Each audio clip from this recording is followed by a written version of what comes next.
Sakal, is that where he goes to? Sakal? Well, it's always good to test yourself. Right. Make yourself available. Yeah.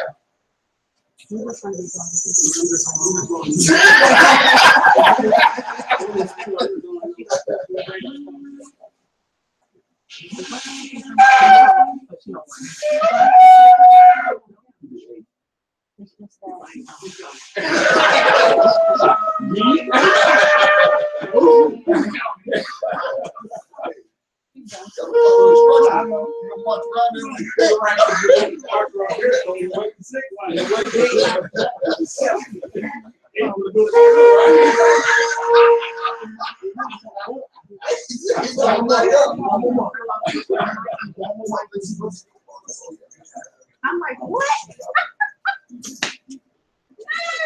I think that was loud. That was loud. But they stuff they fight. But if you don't put him in that house, then you have to stay there. You know, you can't be swinging in and out. That is not going to work. What time did you take it over? It's 10 after 3. Yeah, here it is. So Cynthia's coming. Remember Cynthia? Yeah, she's coming today. Yeah, she called a little while ago.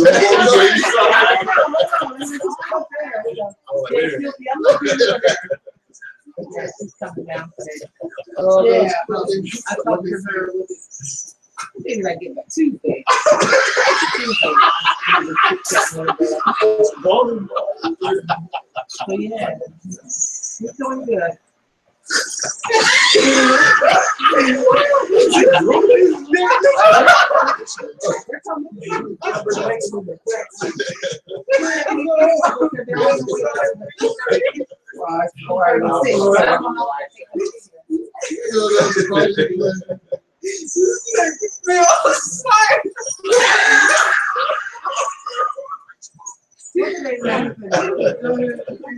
Wow.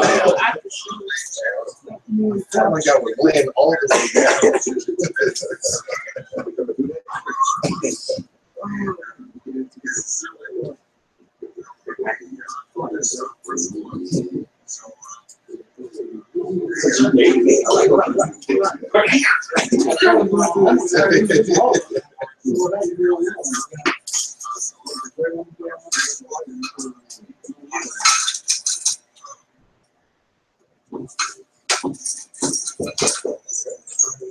It's open.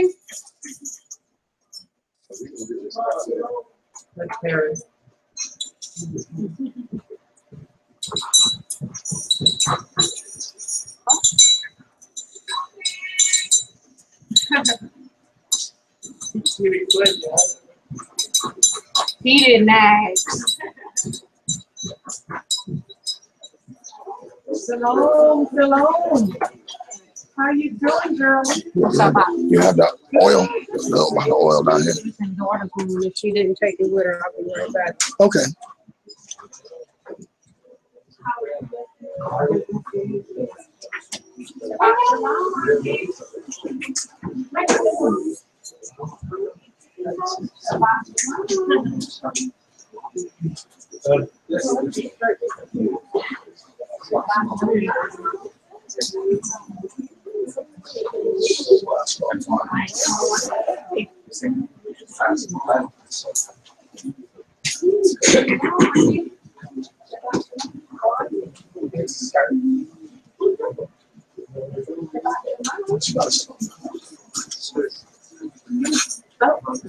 How you doing, bro? Good to see you again. Yeah, you already got it, but we're doing it. Kazakia. Yes. Muhammad. Hey guys, how you doing? She's the Hello.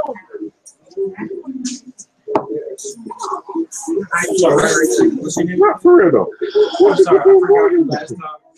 Where did you get the embroidery machine? It didn't take much to learn how to do this. Is this one might get lined up? It's getting lined up in practice in the morning. I could take one before I left. Yeah, on how to. It's a pretty involved machine. Or the machine slash. So, with choices, they can do stuff like that. I don't know what you take on the shirts. I don't know. So that's nice. Then it actually just doesn't. Is it a computer that you type in there and then It's a LCD screen. oh, then you type it in and then. Yeah. So I'm looking into downloading the Hebrew letters because I have. Oh, you can download. Okay, you can get different files. Yeah. So I'm looking into getting that little system. Yeah. She jamming. She my shero. Oh yeah. Did you check? You didn't You know what? It's on the chair. I'm about to bring it down. Yeah. So I'll make these two down.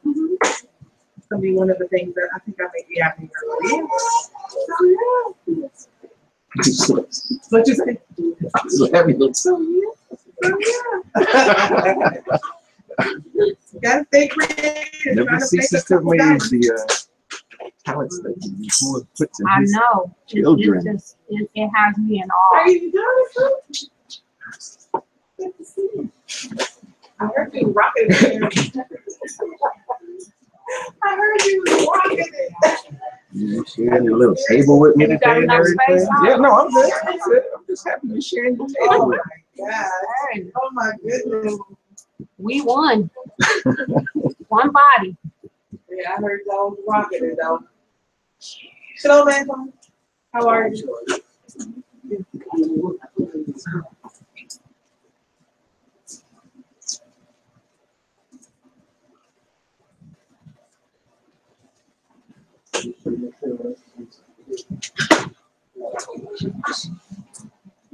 That was me. My necklace hit the table. Oh, okay. Just want to make sure everybody's tripping over there. Rabbi, teacher told me to tell you Shabbat Shalom. Get out of here. Sure. Are you serious? Oh yeah, how you doing? He's doing okay. He's doing really well. Oh, shalom. Just had his birthday about 4 or 5 days.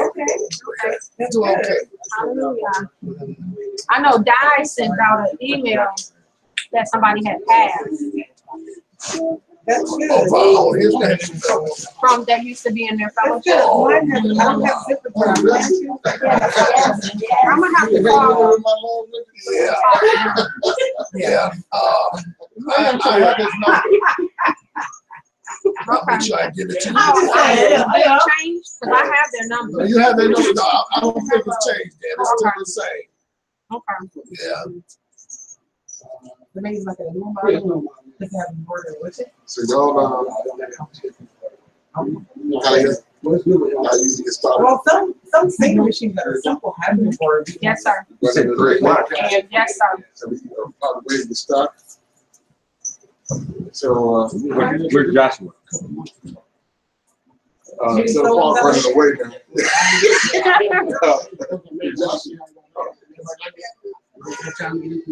Yeah. Well, I'm sorry, but I'm not saying I'm gonna be going up on you. So I'm just don't be looking at my stuff. Get on the body. He trying to copy. Get on the body and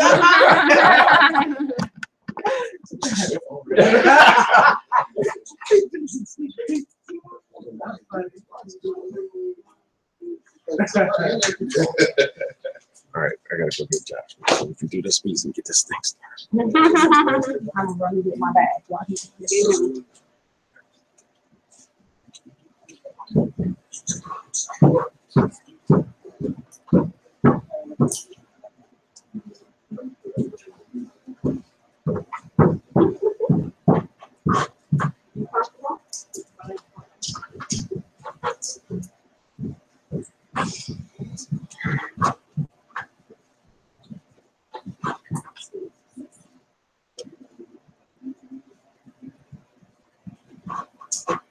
what's a nice shirt? I like the shirt.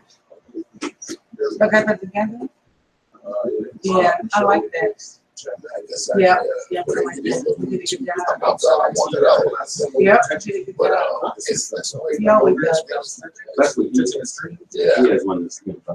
right like that. But only problem, they I had to over there to stop. And price tag. I'm see if I can get a better price. Because I want to get one of my first one. I want to show for you. Then I'll do it. All right. Yeah.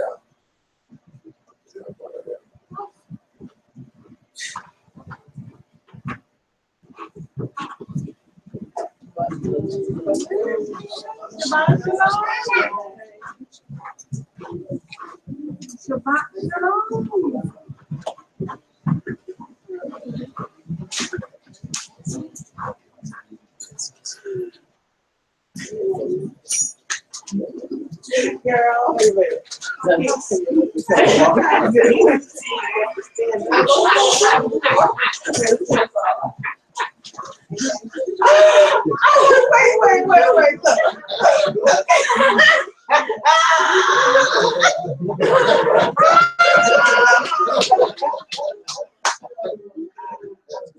Amen. Nice.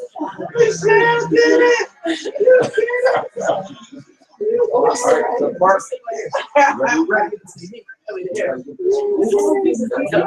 it. Girl.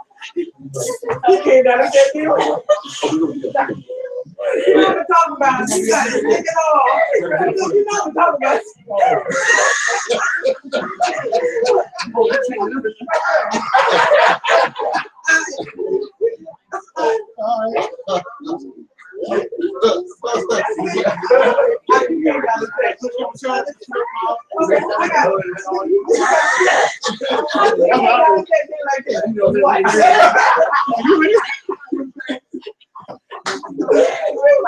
what? Yes, okay. I'm sorry.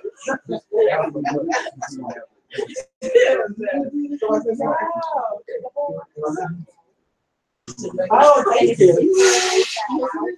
All right, it's just it's kind of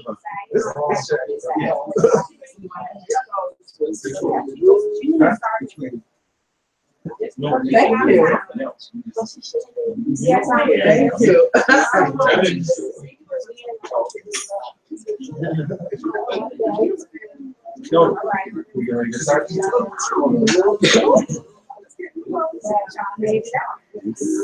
Shabbat shalom. Shabbat shalom.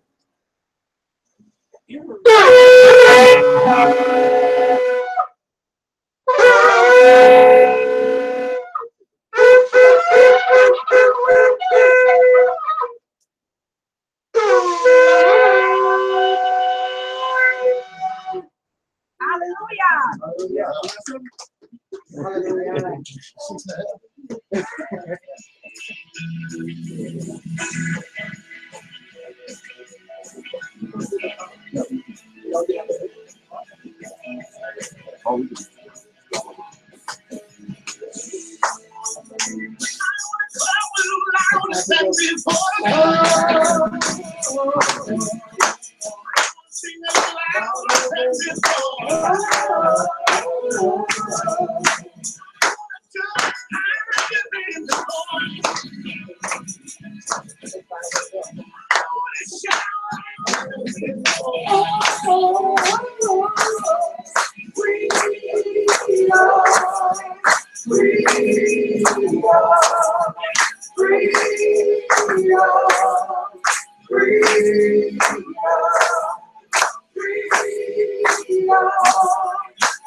More than before. I want to worship you. I am free. Hallelujah.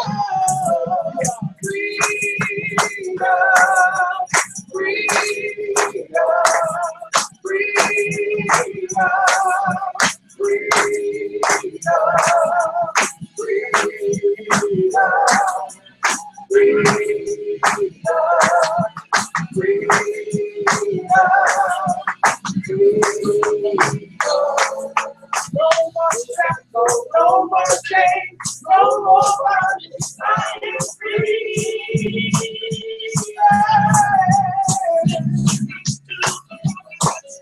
No more shackles, no more chains, no more bondage. I am free.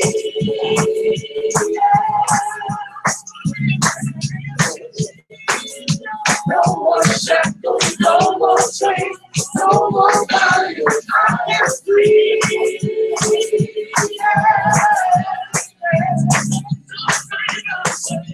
No more. Hallelujah. Hallelujah. Hallelujah. Hallelujah. Hallelujah. Hallelujah. Hallelujah. Hallelujah. Hallelujah. Hallelujah. Hallelujah. Hallelujah. Hallelujah. Hallelujah.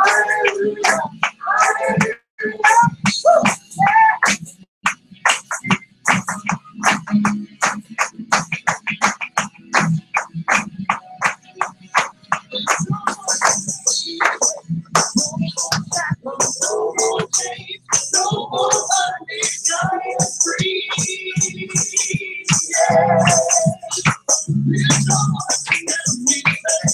No more shackles, no more chains, no more bondage, I am free.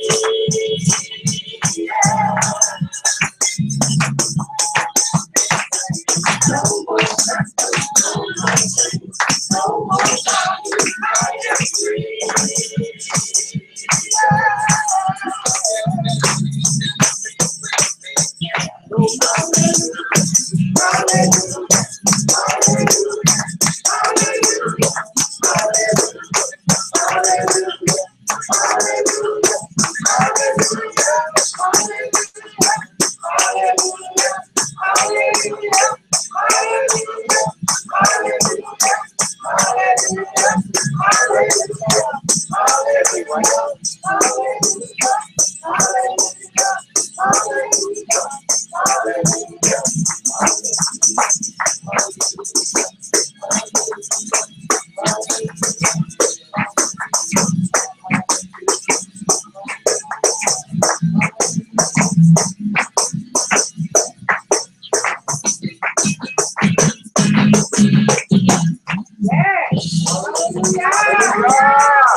Sovereign on your way. Hallelujah. You are great pain. You are awesome in power. Amazing is your grace. I desire to see your face.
Hallelujah. Hallelujah. Thank you, Father. Glorify you. Hallelujah. Hallelujah. Hallelujah. Hallelujah. Thank you, Jesus. Hallelujah. You are worthy, God. Yeshua.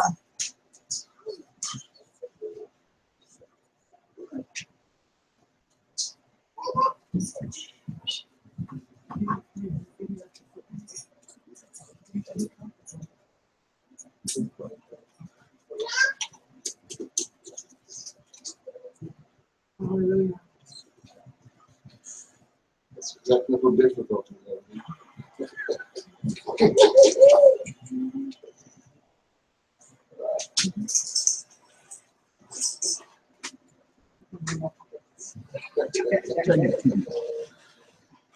Take time. All right. That way you do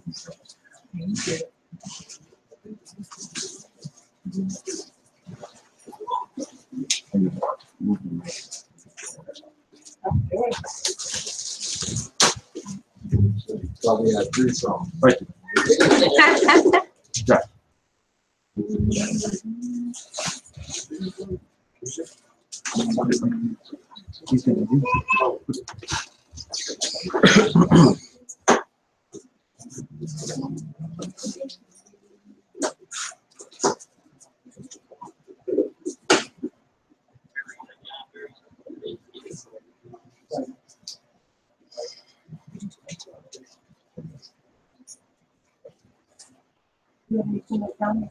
No, but I can go get the box from upstairs.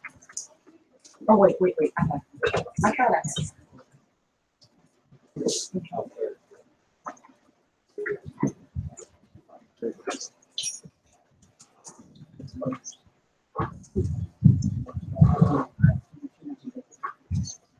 All right. Can everybody hear me all right? All right. Shabbat shalom, everyone. Shabbat shalom. It is once again good to be here amongst one Wayyiqra. See some new faces. Get an opportunity. Those that have not had a chance to hear me, to hear me. I know I'm on Facebook, but it's good to be live. It's good to be in presence. So, before we get started, we're going to go ahead and bow our hearts. So we bow our hearts in a moment of prayer. Yahuwah, we thank you for this opportunity to come before you to share your Torah, your word. We ask that you open up our understanding, open up our hearts and our minds to be obedient to your word, to learning. We desire to be set apart as you are set apart. And so in order for that to happen, we need to learn. We need to get an understanding of your ways, who you are, your character, and your nature. And so as we study Torah, again, we ask that you just, again, give us a willing heart and a willing ruach to be obedient. And we ask this in the name of your son, Yahushua. We say, hallelujah. Hallelujah. All right, we go through our Torah portion. I know those that go through the Sefer are on a different schedule, but we're going to be in Deuteronomy, the 16th chapter, starting at the 18th verse. We got a lot to cover. Those that have heard me speak before know I'm a little bit long-winded, so go ahead and get going, jump right in. So I'd like to have Zach begin to read for me in chapter 16, verse 18. Deuteronomy 16, verse 18. Appoint judges and officers within all your gates, which Yahuwah your Elohim has given you, according to your tribes, and they shall judge the people with righteous right ruling. Do not distort right ruling. Do not show partiality, nor take a bribe. For a bribe blinds the eyes of the wise and twists the words of the righteous. One of the things we find in as we go through Torah, we begin to see that the Most High One is very detail oriented. Very, everything is in order. So we don't have this loose fitted, everybody doing what they want to do. No structure, no guidance. There should always be somebody that we know that we can go to that has an understanding, that we can go to that has a word from the Most High. So we see, even as he is instructing our forefathers, that, you know, to put judges and officers, get a structure going for the people. This is to be a righteous rule, a righteous leadership. When we talk about righteous, what are we talking about? How can an individual lead in righteousness? Anybody? Follow Torah. Understand that we don't gain our righteousness through Torah, because we get that through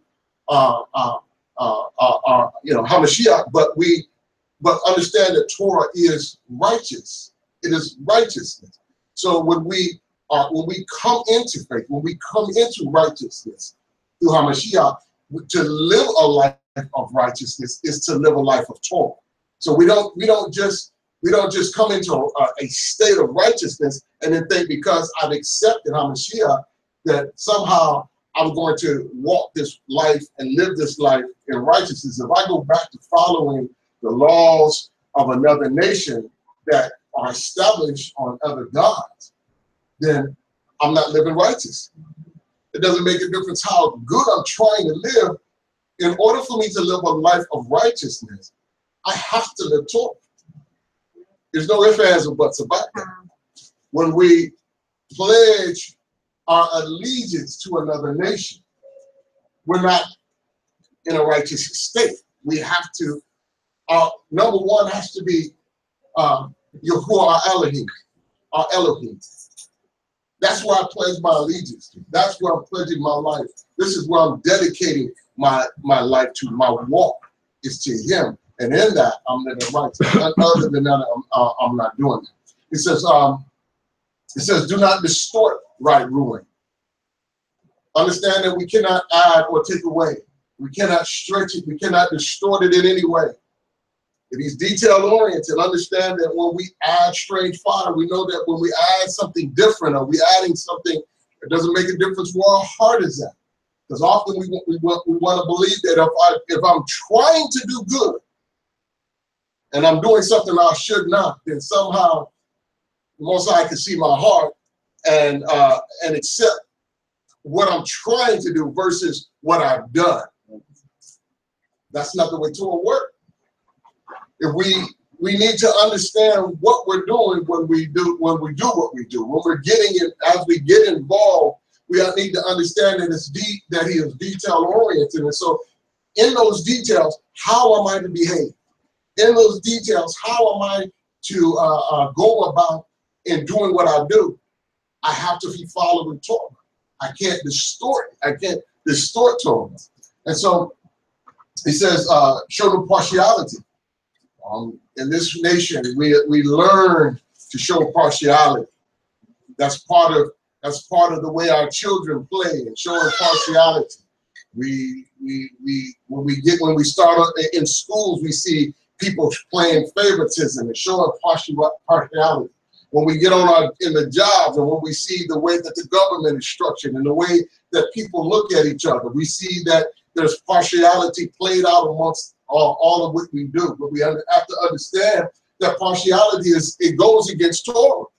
We cannot show partiality one from another. So I have to treat all of my brothers and my sisters, my ox and my occultes, the same. No partiality. No one stands above the other. Right. And even in our leadership, we have to make sure that we're not leading and putting ourselves above our brother, that we lead without showing partiality. It says, take not a bribe. We don't take bribes.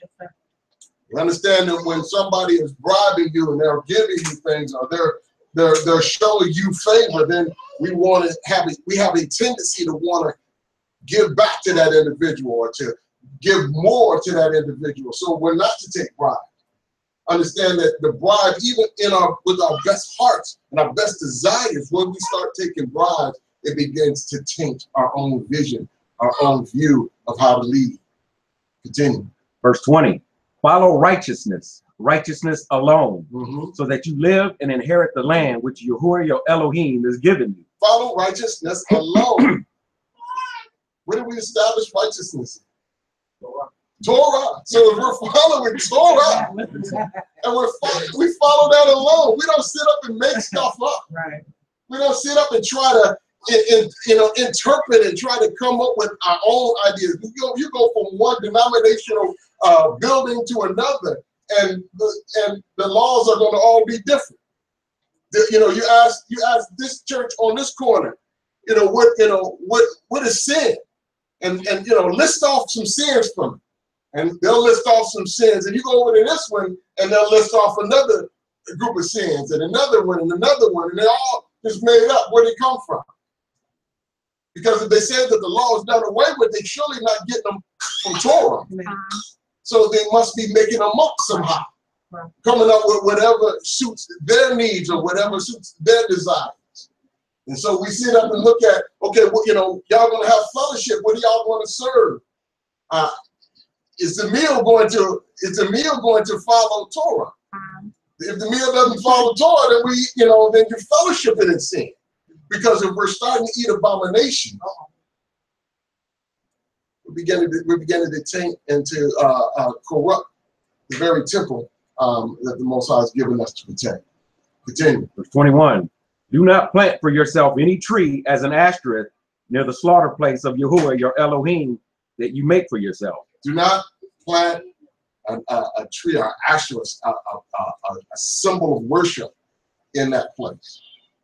We see these things all over the place, and we're going through a time now where we're talking about monuments and statues and trees and groves all over the place that are set aside for different things to represent this general or that general, this belief system or that one, and we're not to do that. He has specifically said that these are the things that we're not to get involved in. So we don't plant these trees. Often we see prayer gardens. We have to be careful with these prayer gardens when we set up places. I know we like to have places where we can go and we can be by ourselves and we can set up some things, a nice little garden to have to beautify it, but if we're setting up that garden and we get to that garden and this is the only place that we feel like we have a connection with the Most High, then we need to destroy that garden. That garden becomes an asterisk to us. It becomes a idol for us, and we have to be careful when we're doing these things, because it's easy to do it in this land of captivity because this is what we see all around us. This is the influence that we've got to deal with. And it seeps into our very ruach. And so even though we're desiring to do something that on the surface is pure and that's clean and we can slip into paganism. And so we have to be careful. So we're not to be setting these places up. Continue. Verse 22. And do not set up a pillar which Yahuwah your Elohim hates. I showed some pictures to my aunt. They're building some shrines down in the middle of Grand Rapis, and I'm looking at this and I'm like, what in the world are they building? They got pillars going up. They look like what is that? Obelisk going up right in the middle of downtown. They're still in the building process. And then they have this, right in the middle of it, they have this huge eagle statue. And then it looks like columns that are getting ready to be built for pillars. And so we can see again, as these nations are building and as they begin to establish themselves, they begin to put their idols and their pillars and their gardens and their asterisks up as places of worship. And this goes over the heads of most because, see, they've gotten caught up in paganistic religious practices. begins to go up all around them, there's no red flags coming up because you're already involved in paganism. You're already going on a pagan day, the day of sun worship. You're already going on that day. You already got statues and Christmas trees and pagan practices going on within your worship services. And so then when an obelisk goes up, you don't even realize exactly what that stands for and why it's being placed there. And next thing you know, you're getting involved in things that you ought not, because you're involved in something, even though you may be carrying around the Bible, because you're not willing to follow it. You get involved in things that you ought not. We have to be careful. In these, we learn from Torah not to even get involved. We don't do these things. Right. So we don't build up, put on our pillars and trees and statues and things. Continue. Run chapter 17. Chapter 17, verse 1. Do not slaughter to Yahuwah your Elohim a bull or sheep which has any blemish, an evil matter, for that is an abomination to Yahuwah your Elohim. Are we bringing the best to his worship? Are we desiring to give him the best of all that we have, or the best of our time? See, and when they were bringing these bulls and goats, couldn't bring anything with a blemish. Don't go and say, well, you know what, this one over here got a crooked foot. I don't want to eat that one no way, so I'm going to bring it and slaughter. Hopefully they don't notice the hoof is crooked. Understand that the Most High is watching in on all that we do. And he's letting us know that when we begin to bring less than, then this begins to permeate throughout all of our worship. And we'll begin to cut corners everywhere. So make sure that we're not cutting corners. Make sure that when we are bringing that sacrifice, that we have thoroughly gone over and looked at that thing to make sure that it is pure, that it is clean, that it is not an abomination to be brought before Yahuwah. Continue. Verse 2. When there is found in your midst, in any of your cities, which Yahuwah your Elohim has given you, a man or a woman who does what is evil in the eyes of Yahuwah your Elohim in transgressing his covenant, and has gone and served other mighty ones and bowed down to them, or to the sun, or to the moon, or to any of the hosts of the heavens, which he has not commanded, and it be made known to you, and you have heard and have searched diligently, then see if true the matter is confirmed that such an abomination has been done in Yashrael. Then you shall bring out to your gates that man or woman who has done this evil matter, and you shall stone to death that man or woman with stones. At the mouth of 2 or 3 witnesses shall he that is to die be put to death. He is not to put to death by the mouth of 1 witness.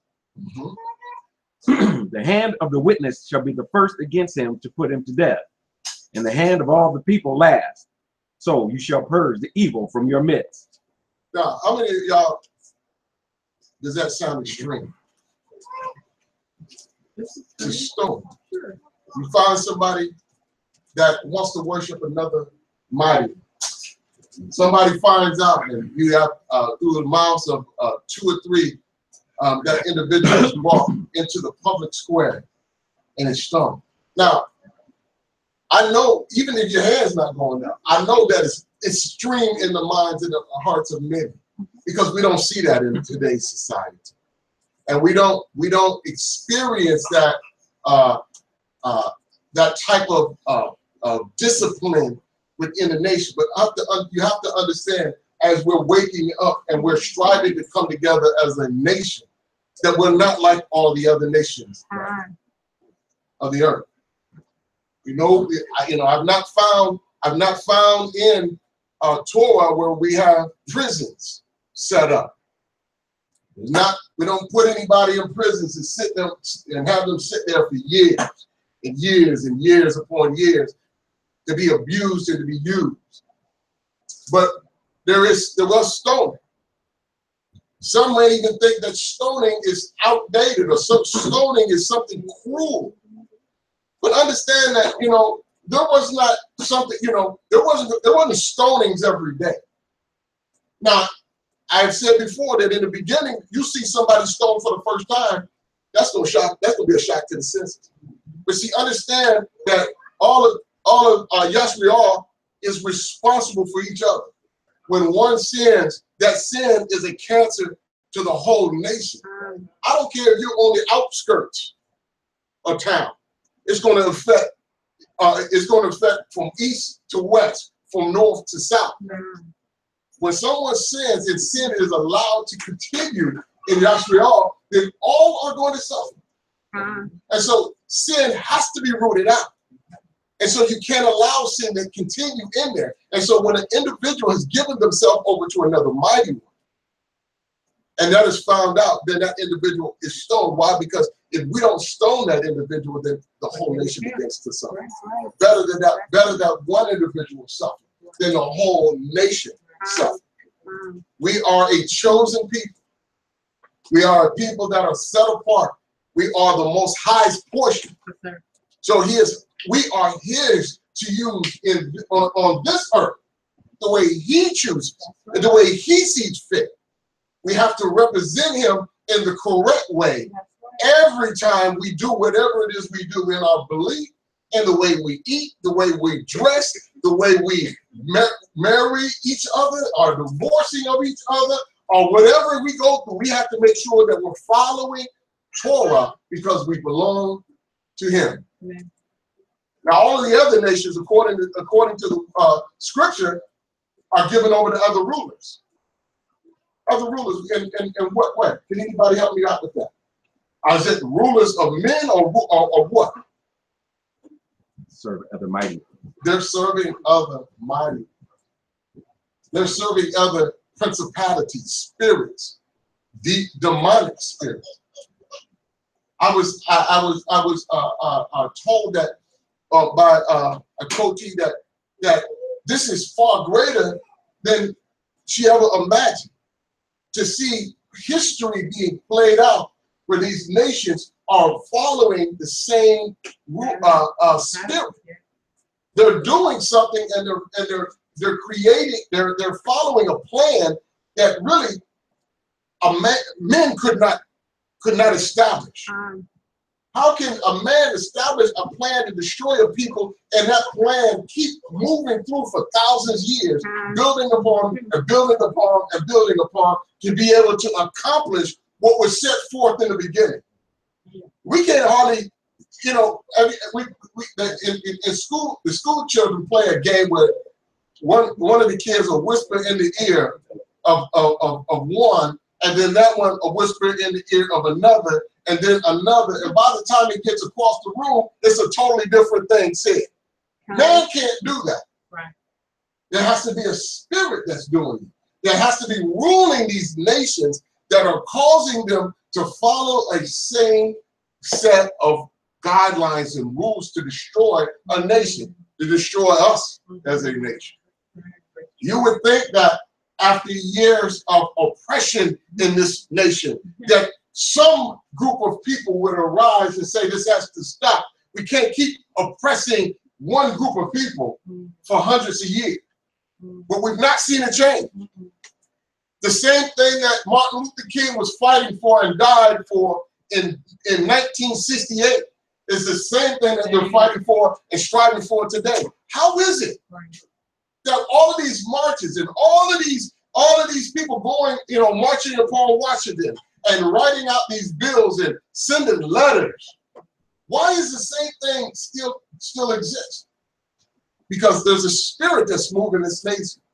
And when these people submit themselves to it as they go into Washington, because it's a ritual when they go through the inauguration ceremony. It is a demonic ritual that they go through, that they accept the spirit in them that causes them to rule the same way that every president that ever ruled this nation has, because they're given over to another mighty one. And that mighty one is trying to oppress and to destroy the very people of the Most High. And this is why we can see that same behavior happening over and over and over again. It doesn't make a difference how they were raised. It don't even make it, and we just found out it don't even make a difference what color their skin is. Because it's not about that. Because they have given themselves over to another ruler. Where we at? Verse 8. Verse 8. When any matter arises which is too hard for you to judge, between blood and blood, between plea and plea, or between stroke and stroke, matters of strife within your gates, then you shall rise and go up to the place where Yahuwah your Elohim chooses, and shall come to the priests, the Levites, and to the judge who in those days, and shall inquire, and they shall declare to you the word of right ruling. And you shall do according to the word which they declare to you from that place which Yahuwah chooses. And you shall guard to do according to all that they instruct you. Do according to the Torah in which they teach you, according to the right ruling which they say to you. You do not turn to the right or to the left from the word which they declare to you. So sometimes we do get to this issue where we realize within this group that we're in, we cannot come to an agreement, an understanding. And so we're to take that to the Levites, and we're to the priests, and to bring that matter up before them. And they are to bring that matter up before Elohim. And then when that right ruling is given, then we must be obedient to that. Understand that this, when you talk about living in community setting, that this is how the community will work. It's not going to be a democracy where we sit up and vote and decide what we want to do, how we want to do it, based on how many hands are raised. If it doesn't line up with Torah, then we're not going to do it. I don't care if everybody wants to do it. When we come together as a nation of people, Torah rules. Torah is what God is guiding us. Torah is the word of Elohim, and it is given us an understanding as to how we are to govern ourselves. Okay, and so we have to listen to the right ruling of those that are giving us and teaching us the Torah. Continue. Verse 12.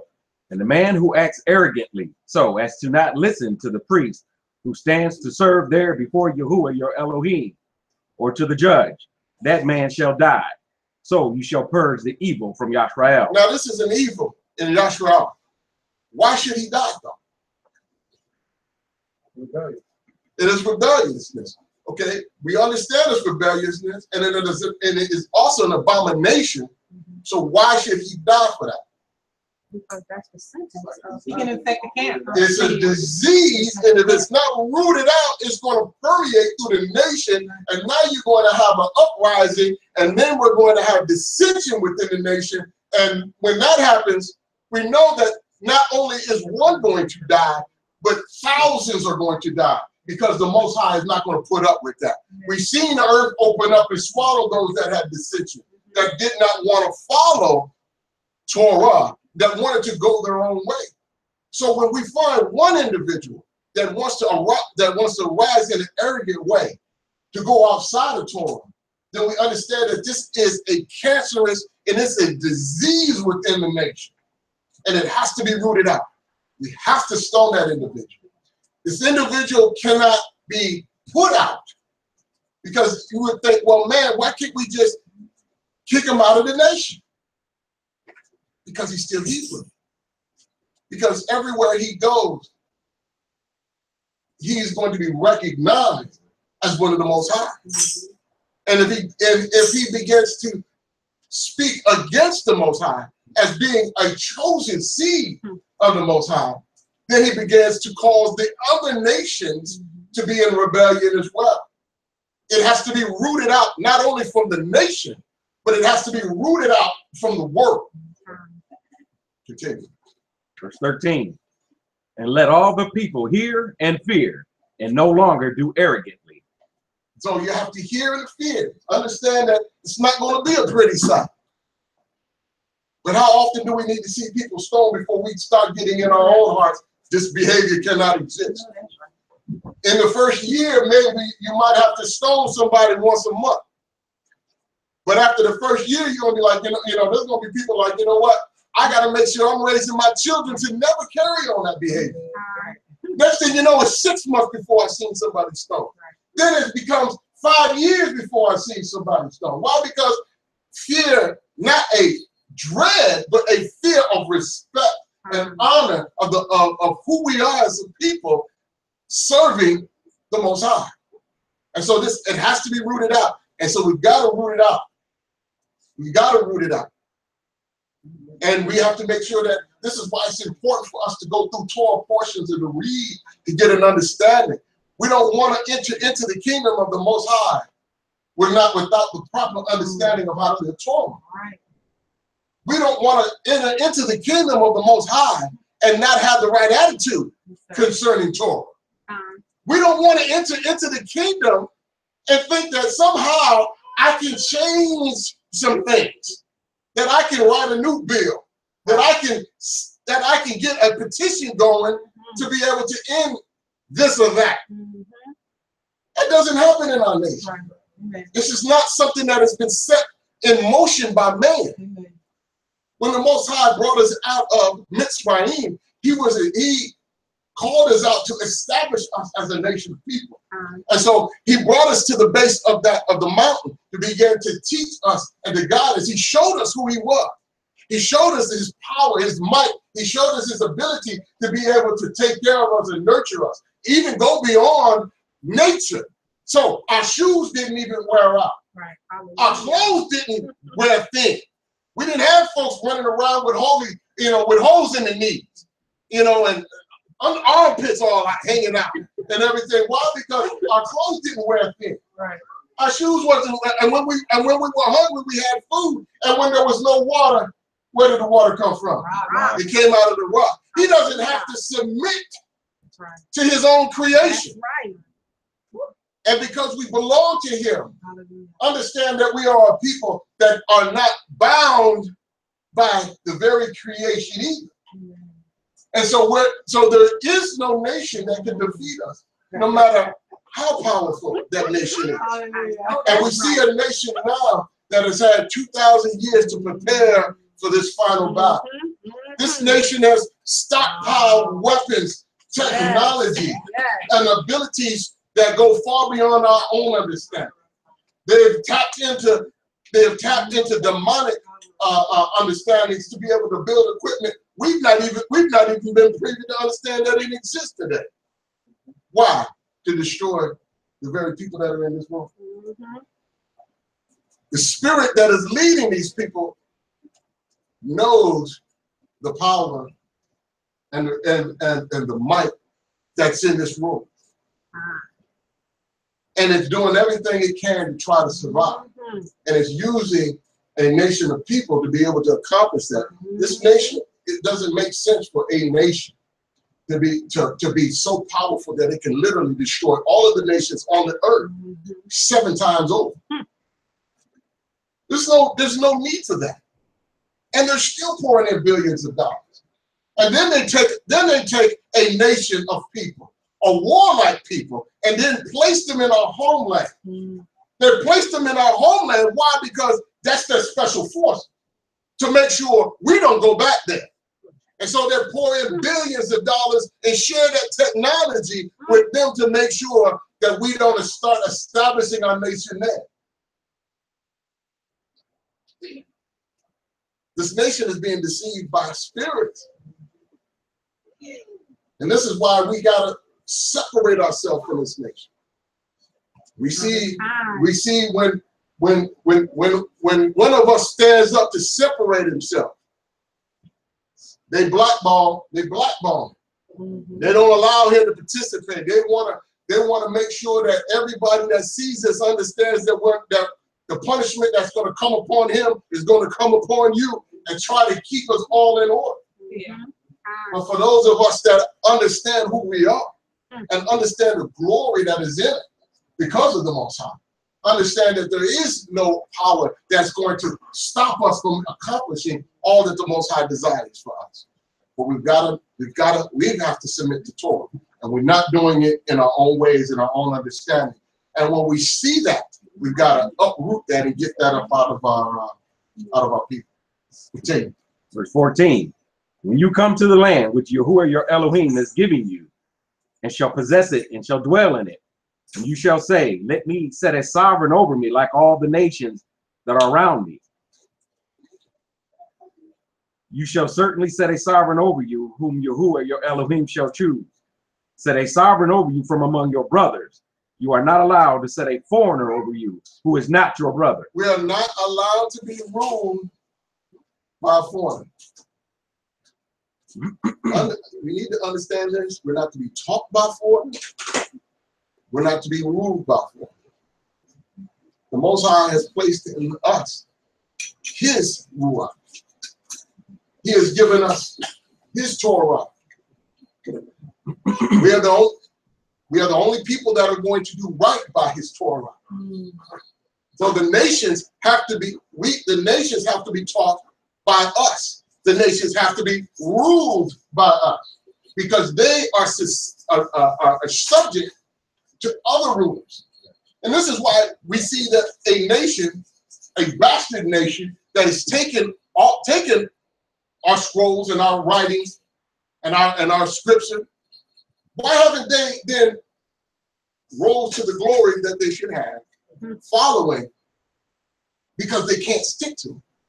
And then when you find a group of people that say, oh, we want to follow it, and we want to worship this Elohim, they take it and then they start adding things to it and taking things away from it because they can't stay with the truth of it.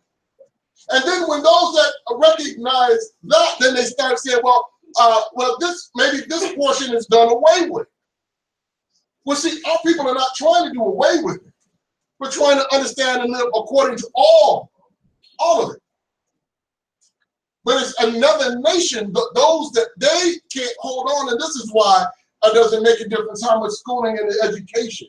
They can carry all the titles in the world, but they cannot hold on to this because it's not given to them as a people. We are a set-apart people. We are people that have a peculiarness about them. And so as we have been given the word, we're not seeking to change it, to play around with it, to add or to take away from it.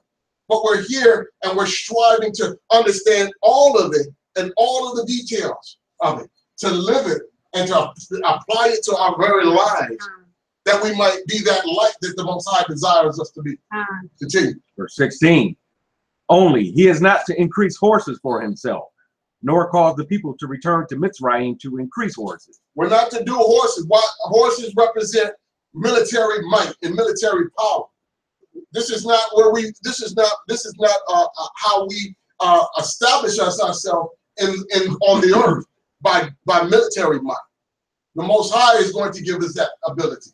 We can stand before a nation with and all we have is sticks in our hands and staffs, and they can have jets and tanks and everything else. But when he tells us to move forward, he's also let us know that he'll have these nations scattered like they're being chased by hornets. They'll be running around arms flares. Y'all got tanks, aircrafts. They won't even get off the ground because they're scared and they're running, trying to get away from it. Because he puts the fear of us in them. It's not about billions of dollars that we placed into equipment, because that's not that's not the source of our faith. It's not going to be in military might. Continue. Verse 16 continue. For Yahuwah has said to you, do not return that way again. We don't go in the way of Egypt, Mitzrayim. So we're not seeking what they call that,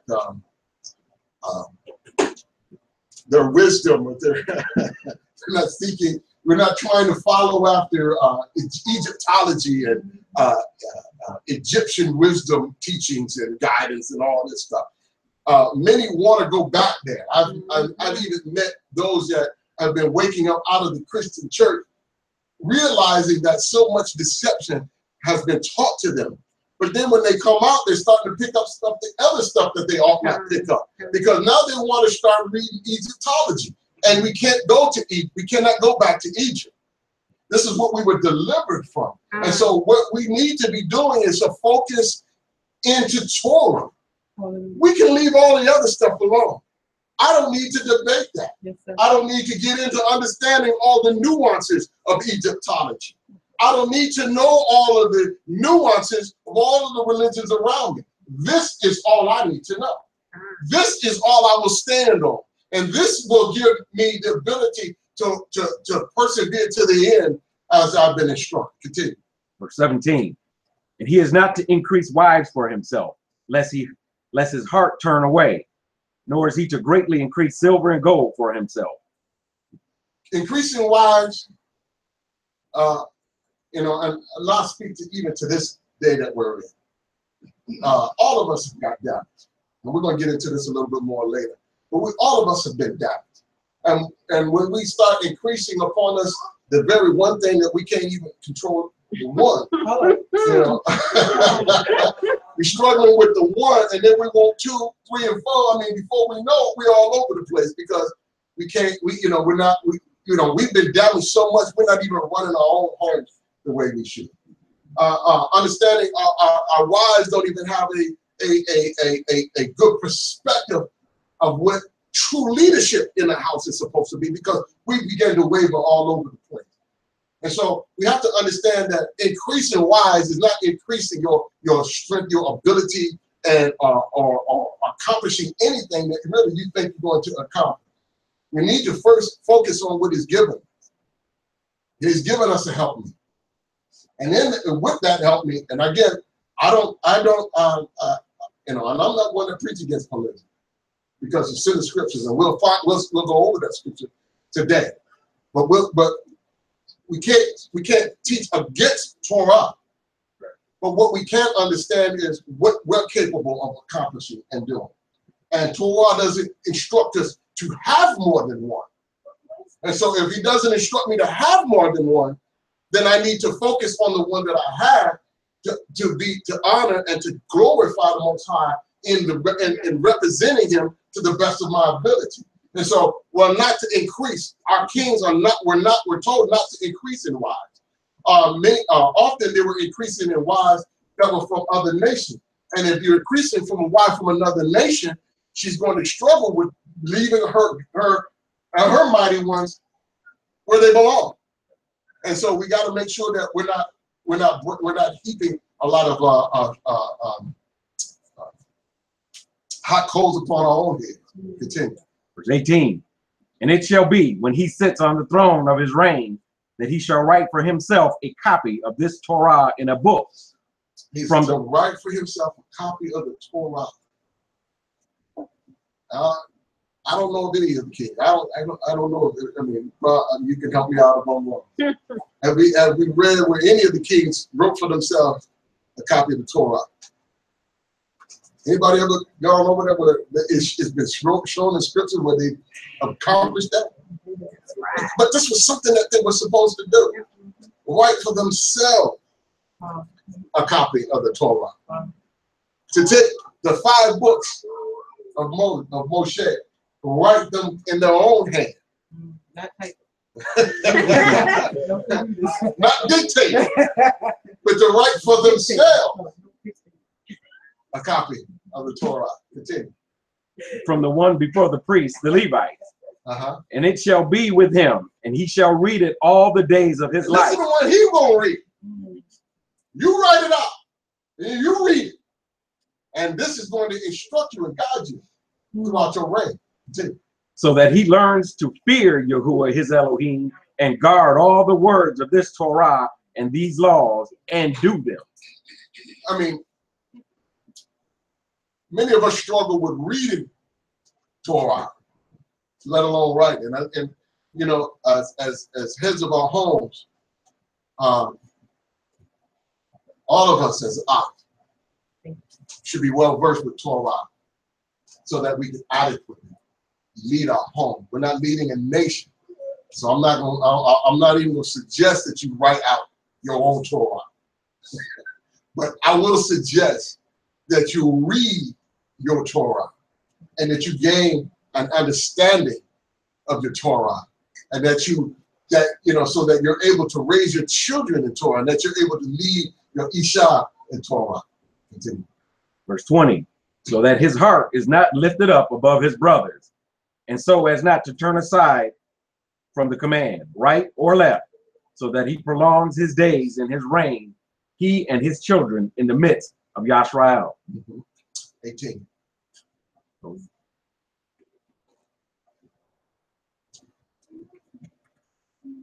Deuteronomy 18, verse 1. The priests, the Levites, all the tribe of Levi, have no part nor inheritance with Yashrael. They are to eat the offering of Yahuwah made by fire and his inheritance. So the offerings that are brought to the Levites, this is their portion. This is what they're to eat by. All the rest of Yashrael has been given inheritance in the land. The Levites, they were not given an inheritance in the land.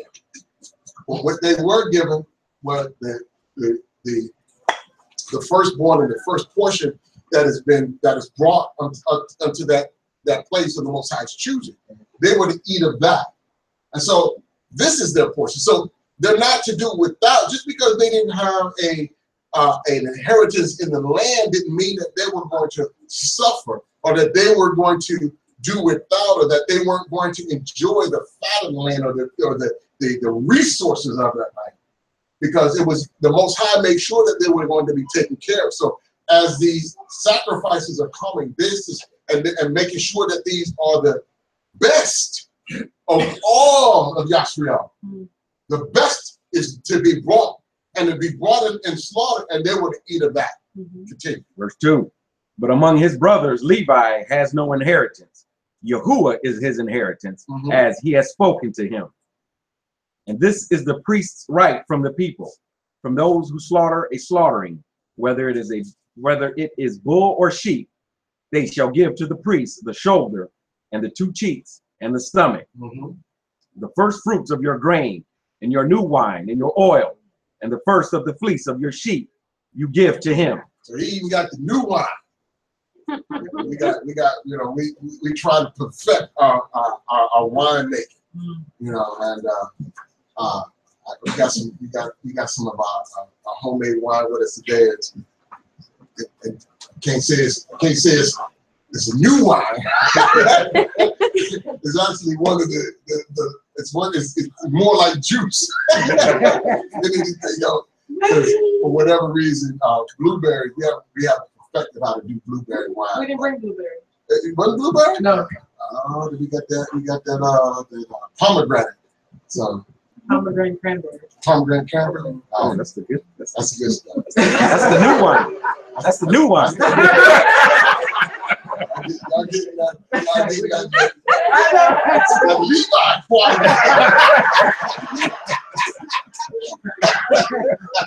So they were even instructed to give them the best of the wine.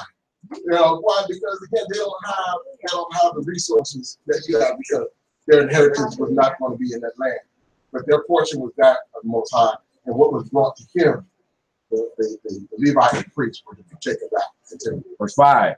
For Yahuwah your Elohim has chosen him out of all your tribes to stand, to serve in the name of Yahuwah, him and his sons forever. And when the Levite comes from one of your gates, from where he has sojourned among all Yashrael, and shall come with all the desire of his being to the place which Yahuwah chooses, then he shall serve in the name of Yahuwah his Elohim, like all his brothers, the Levites, who are standing there before Yahuwah. They are to have portion for portion to eat, besides what comes from the sale of his inheritance.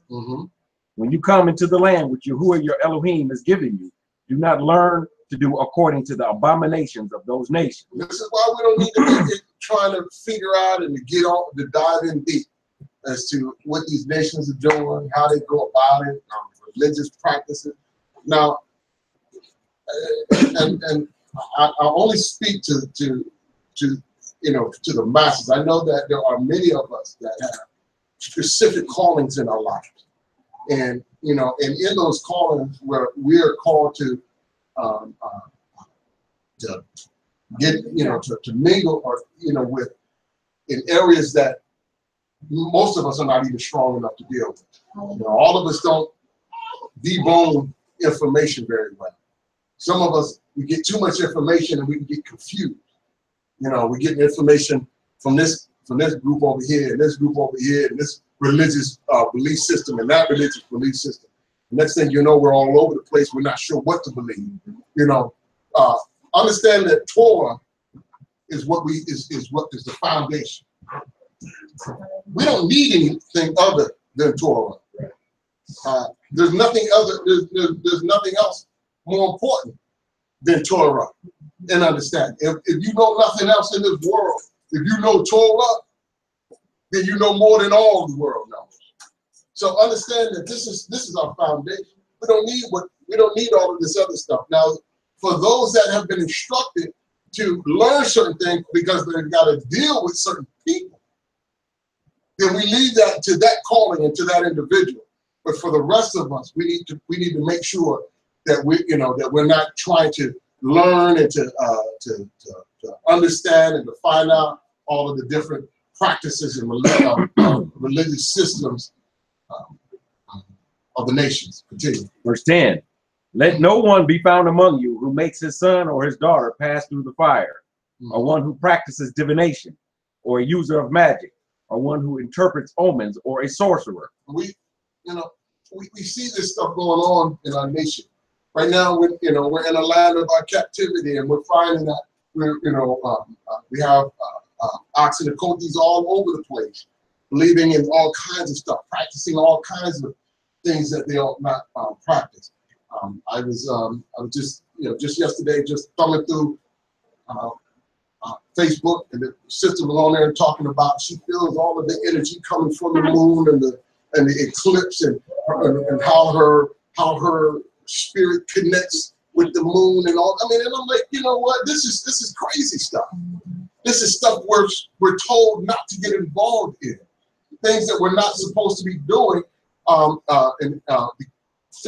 by following the instructions of Torah. So we leave all of this stuff alone, and we don't try to read into it. Don't try to get to connect with it in any way. Continue. Verse 11. Or one who conjures spells, or a medium, or a spiritist, or one who calls up the dead. Don't get involved in any of these things. Continue. For whoever does this is an abomination to Yahuwah, and because of these abominations, Yahuwah your Elohim drives them out from before you. He's going to drive them out from before us, and many of them are going to be destroyed before us because they're going to be stoned. Verse 13. Be perfect before Yahuwah your Elohim. For these nations among you are possessing to listen to those using magic and to diviners. But as for you, Yahuwah your Elohim has not appointed such for you. So these things that we're not appointed to, this is not what we're given to. The nations around us have that. So you're going to see them getting involved in a lot of things, doing a lot of things that they ought not do. But he's saying for us to be perfect in what? In Torah, understanding Torah. This is where our basis of our focus and of our study of what we should know. We should challenge ourselves on a regular basis as to what we understand concerning Torah, so that we can begin to build on it. You have people that are coming into this walk and they say, well, what is Torah? They don't know what Torah is. Well, we need to be able to explain that. We need to be able to look and to tell the stories of our forefathers. We need to go in and understand our history and those things that give us strength and that provide encouragement and faith. And so Torah is something that we need to focus on. Continue. Verse 15. Yahuwah your Elohim shall rise up for you a prophet like me from your midst, from your brothers. Listen to him. So a prophet like me. Who's the me? Moshe. Moshe. Why is it? Why do you say it's Moshe? Anybody here? Is it what? I hear some lips moving, but I'm not hearing a whole lot of sound come out. Yes, sir. He's the one talking to me. That's right. He's the one I asked elementary level questions. Whatever. Yeah, I mean, I hear the lips. I'm scared to say it. I mean, you go ahead and say it. No, I don't do a whole lot of questions. Not a whole lot. Because I want you to know. I mean, I'm not going to have you in here read numbers in between letters and all that. So Moshe is giving a history lesson. He's literally giving us the history of our people, preparing this generation for what they're to do when they cross over the Jordan. And so as he's preparing this generation, He's instructing them, guiding them, letting them know the do's and the don'ts as to how to behave and what to do. Continue. Verse 16. According to all you asked of Yahuwah your Elohim in Horeb in the day of the assembly, saying, let me not hear again the voice of Yahuwah my Elohim, nor let me see this great fire anymore, lest I die. And Yahuwah said to me, what they have spoken is good. I shall raise up for them a prophet like you out of the midst of their brothers, and I shall put my words in his mouth, and he shall speak to them all that I command him. I'm going to raise a prophet, somebody that will, can, and that is equipped to hear my voice. See, many we understand when they were at the base of the mountain, and he began to speak to the nation, and the blood and the smoke rolled in, and the fire and the thunder, it began to strike fear among the people. So much fear that they told Moshe, "You go talk to him. We didn't heard all we need to hear. You go talk to him, and then come back and tell us what he said," because they were afraid and they didn't want to hear his voice audibly like that anymore, because of the demonstration of the power and the fierceness of the Most High. And so he's going to continually raise up a prophet amongst the people, even like Moshe, that would hear and that would bear the voice of the Most High to speak to the people. Continue. Verse 19. And it shall be, the man who does not listen to my words, which he speaks in my name, I require it of him.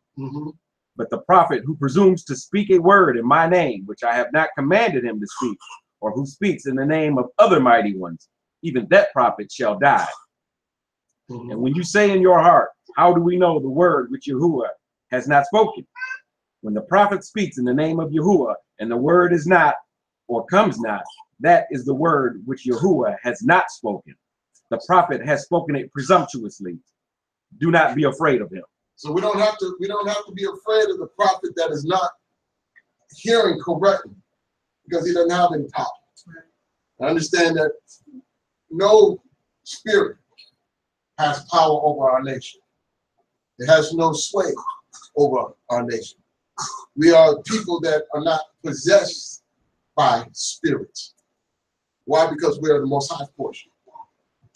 There's no other mighty ones that have the ability to come in and assert their authority or their ways within us as a people. The other nations, they are susceptible to that because they've been given over to other rulers. But for us as a nation, it doesn't make a difference whether or not you call yourself a prophet, because we've seen in our scripture in Torah a prophet that tried, that was instructed to curse us as a nation, and he could not do it. We don't have, so no other nation, the only people that can bring upon a curse of us is who? We're the only people that can do that. When we're disobedient, then we curse ourselves. But no other nation can call a curse upon us because they don't like us or because they fear us. And so what they have to do is what they're practicing today. And what we see them practicing today is them teaching us how to curse ourselves. So what they do is and I find this amazing how this nation is so obsessed with pork. This nation is obsessed with pork. You know, I was listening to a report just the other day, and Applebee's is struggling. And so because Applebee's is struggling, they're trying to come up with ways to be able to attract the younger generation. And so there's three things that they're trying to do to try to bring in more revenue and to bring in and attract a new crowd. So they changed the menu. And one was a shrimp menu. What is that? That's abomination, right? The other one, it was one that necessarily was an abomination. But then the third one, they had a dish that they created that had 3 different types of pork on it. It was one type of pork, then it was shredded pork, and then bacon on top of that. And I'm listening. This is your answer, but it's so obsessed with pork. Why? Because it needs you to be obsessed with pork. Because if you're obsessed with pork, you're bringing upon a curse upon yourself because it's an abomination to us. And so it constantly is doing things that cause us to live a life outside of Torah. This is the only way we can stay in the condition that we're in. And so they create a religious system that uses our scripture because they know they're not going to be able to get us if they use something else. So they got to use our scripture. Satan has been doing this since the garden, taking the very word of the Most High and twisting it, because you can't do it if you don't use his word. So you got to use his word and then twist it and then cause us to do something that we should not do. So they take our word and they say, well, you don't have to do what the Most High said do. That's the Old Testament. That's been done away with. You know, and what and so now we just have to follow the set of rules that that our councils come up with, and our leaders and our elders come up with. Those are the rules that you follow. And this is causing us not to understand and not to know what to do, what's sin, because the scriptures tell us what sin is. What is sin? Transgression of the law. It's the transgression of the law. But if the laws are done away with, then what? We don't ever sin anymore? And if it ain't done, well, guess what? We constantly are transgressing over and over and over. And so it keeps us in the condition that we're in today. It's so much that nowadays, because at one point, the church system was fighting against this awakening that we were hearing. But it got to a point where it realized that it can't fight this way. The scriptures are so clear. There's nobody in them scriptures that meet up, that line up with who the scriptures say the chosen people are, like us as a people. So because of that, they know they can't fight it. So they say, yes, we are the Hebrews. We are the chosen people. But then turn around and say we don't have to follow the laws. Now they don't have scriptures that can back that up, but they only want to say that Hamashiach came to deliver us from the law. But when we read Torah, I've not found anybody that has really read Torah that says that they need to be delivered from that. Because there's nothing to be delivered from, because the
When Yahuwah your Elohim cuts off the nations whose land Yahuwah your Elohim has given you, and you dispossess them and dwell in their cities and in their houses, separate 3 cities for yourself in the midst of your land, which Yahuwah your Elohim has given you to possess. I need you to separate 3 cities.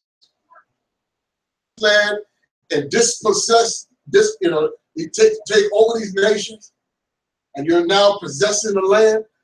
I need you to create 3 cities within this land. Continue. Verse 3. Prepare a way for yourself and divide into 3 parts the border of your land, which Yahuwah your Elohim has given you to inherit, that any manslayer shall flee there. And this matter of the manslayer who flees there and lives, he who strikes his neighbor unknowingly, not having hated him in times past. So we got a system that protecting us again.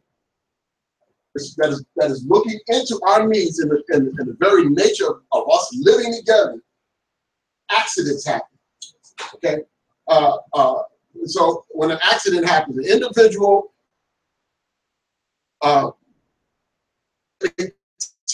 takes the life of another. Escape in the hand.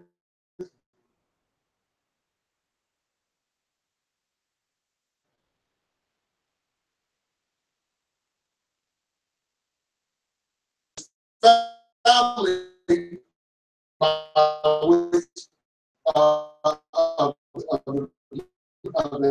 the man that he killed.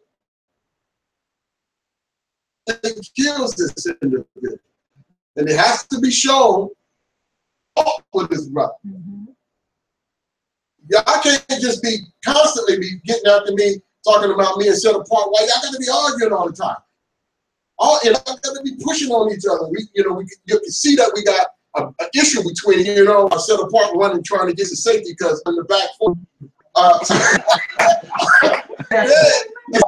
Simple. Like, wait a minute, this is like 6 months.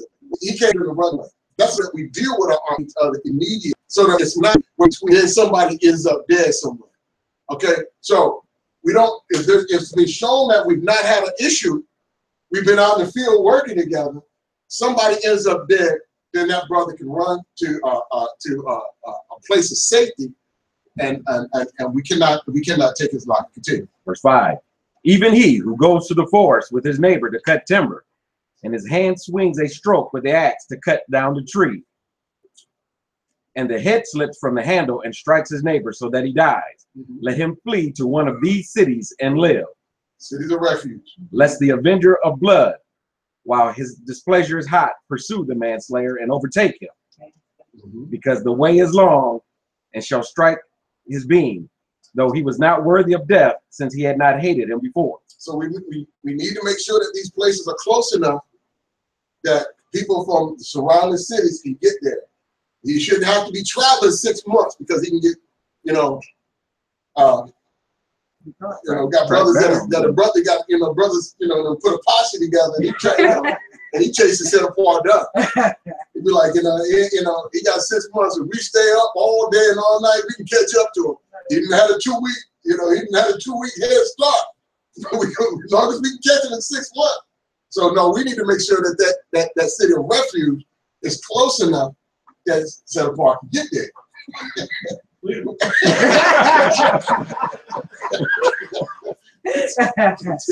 Verse 7.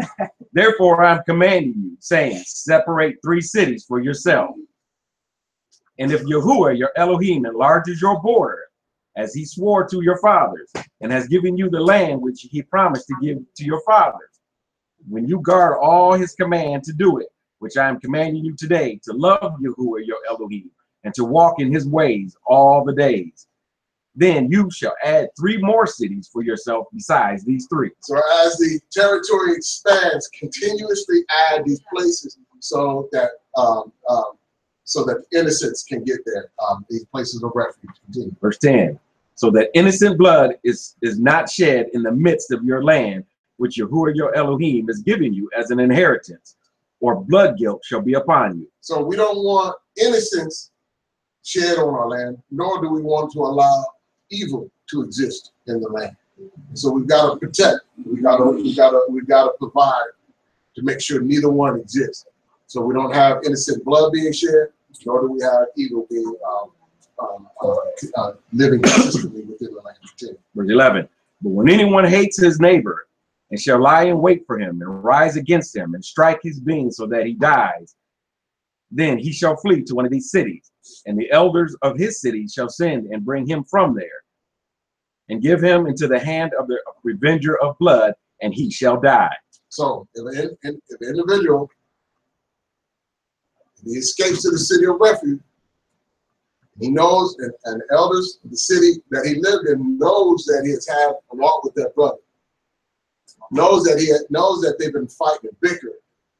When that brother's found dead, the elders of that city, even though he got to the city of refuge, the elders are going to go down to get that brother, to bring him back, and then he is to be stoned to death.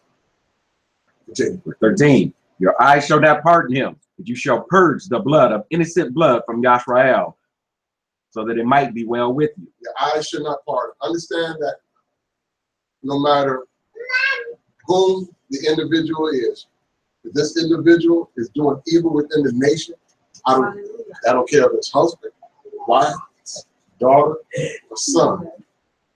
We're not to show pardon at all. We're not to want and to be begging for mercy for this individual. When this individual has been found guilty of bringing evil upon the nation, we have to understand who we serve. Amen. Who do we love more? Do we serve the love that we have for each other, greater than the love that we have for the Most High?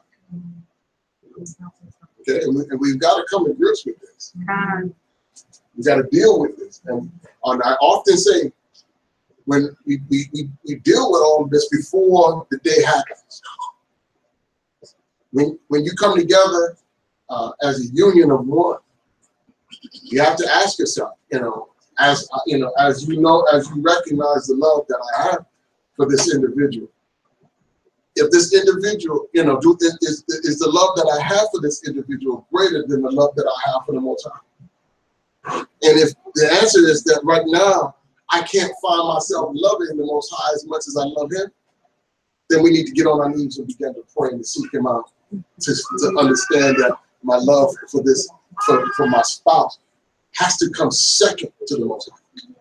And so if it comes second to the Most High, then that means when that individual does something that is evil in the eyes of the Most High, my love for the Most High stands above that for my spouse, even for my children.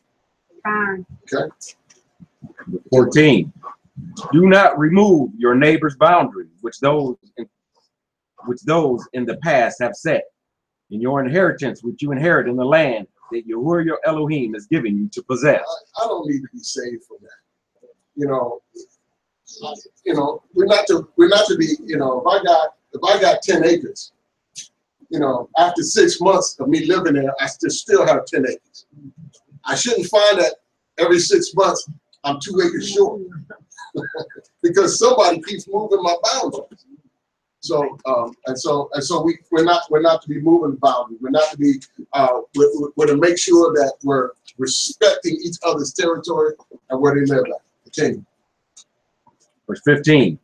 One witness does not rise up against a man concerning any crookedness or any sin that he commits. At the mouth of 2 witnesses or at the mouth of 3 witnesses, a matter is established. So we have to have 2 or 3 witnesses, not just one person, because again, if me and Set Apart got issues between each other, he can't be running to the elders and talking about this brother and did this, brother and did that, and he can't find nobody else. Or the elders gonna say, no, bro, you need to go and deal with that because nobody, there's no truth to the matter. It has to be through the mouth of 2 or 3 witnesses. Continue. Verse 16. When a malicious witness rises up against any man to accuse him of turning aside, then both men who have the dispute shall stand before Yahuwah, before the priests and the judges who serve in those days. And the judges shall diligently search and see if the witness is a false witness who has falsely accused his brother. Then you shall do to him as he thought to have done to his brother. Thus you shall purge the evil from your midst. So we understand that this is an evil and it has to be purged. So if I go to the elders and I say a brother is practicing divination, witchcraft, I need to understand the penalty that comes along with being found guilty of that. Okay, what is the punishment? And we already read that. What is the punishment for that? So if I go to the elder and I'm claiming that Set Apart is conjuring up spirits, practicing witchcraft, trying to raise the dead, right? By the end of the day, somebody's gonna die. It's either gonna be Set Apart or gonna be me. Now, if the elders say, okay, we take your claim seriously, and then they go investigate, and they can't find nothing on Set Apart, then what I expected to happen to Set Apart, because see, I fully understand the law, and I knew that if he would be found guilty, he would be stoned to death. But because I brought the accusation up, and there was no other witnesses, and there was nothing to be found in his home, and no witnesses around the community, everybody says he's an upstanding citizen, and guess who's gonna be out, in the square? You. That's right, I'm a false witness. I'll be stoned to death. Understand, when we go before the elders to accuse people of things, that we're doing it in the right manner, with the right spirit, the right heart. Okay, because we can't be falsely accusing and falsely, bringing a false name upon another. Continue. Verse 20. And let the rest hear and fear, and never again do this evil matter in your midst. And let your eye not pardon, life for life, eye for eye, tooth for tooth, hand for hand, foot for foot. So you see this act, guaranteed. Zaki ain't gonna go, you know, he didn't see his brother get stoned. He's like, you know what? I'm gonna make sure I got a whole group of folks going support my claim. I'm not going up there by myself because I'm gonna make, you know, because we want to make sure that we don't have this, you know, these, you know, constantly people are coming up, individuals making a claim against another individual with no facts. No facts, because if the law required, you know, you get your tooth, he get his tooth knocked out for what he did, and you can't prove that he did it, guess who's getting their tooth knocked out? He's coming back to all right, listen to Chapter 20, verse 1. When you go out to battle against your enemies, and shall see horses and chariots and people more numerous than you, do not be afraid of them. For Yahuwah, your Elohim, who brought you up from the land of Mitzrayim, is with you. We have to understand that that is evil as well, because it's disbelief in the Most High. When we face an enemy, I don't care how powerful that enemy appears, to fear, to believe that somehow we cannot be victorious, is to doubt and be in disbelief of Elohim, and that is an evil. We cannot. When we go to war, we go to war with understanding that the outcome will always be victor. Hallelujah. Will always be victor. Continue. Verse 2. And it shall be, when you draw near to the battle, that the priest shall come and speak to the people, and shall say to them. Now, the priest is going to come, because understand, we may not all be at the level that we need to be at, but we have to make sure that we all get to that place. Some of us are struggling getting to that place. And so for those that are struggling getting to that place, and for certain circumstances that are in our lives that prevent us from being capable or suitable for war, we have to purge out. And so we got to deal with that. And this is what the priests are to do at the beginning of any bout. Continue. Verse 3. And shall say to them, Hear, O Yashrael, you are drawing near today to battle with your enemies. Do not let your heart faint. Do not fear or tremble or be afraid before them. For Yahuwah, your Elohim, is he who goes with you to fight for you against your enemies to save you. And the officers shall speak to the people, saying, Who is the man who has built a new house and has not dedicated it?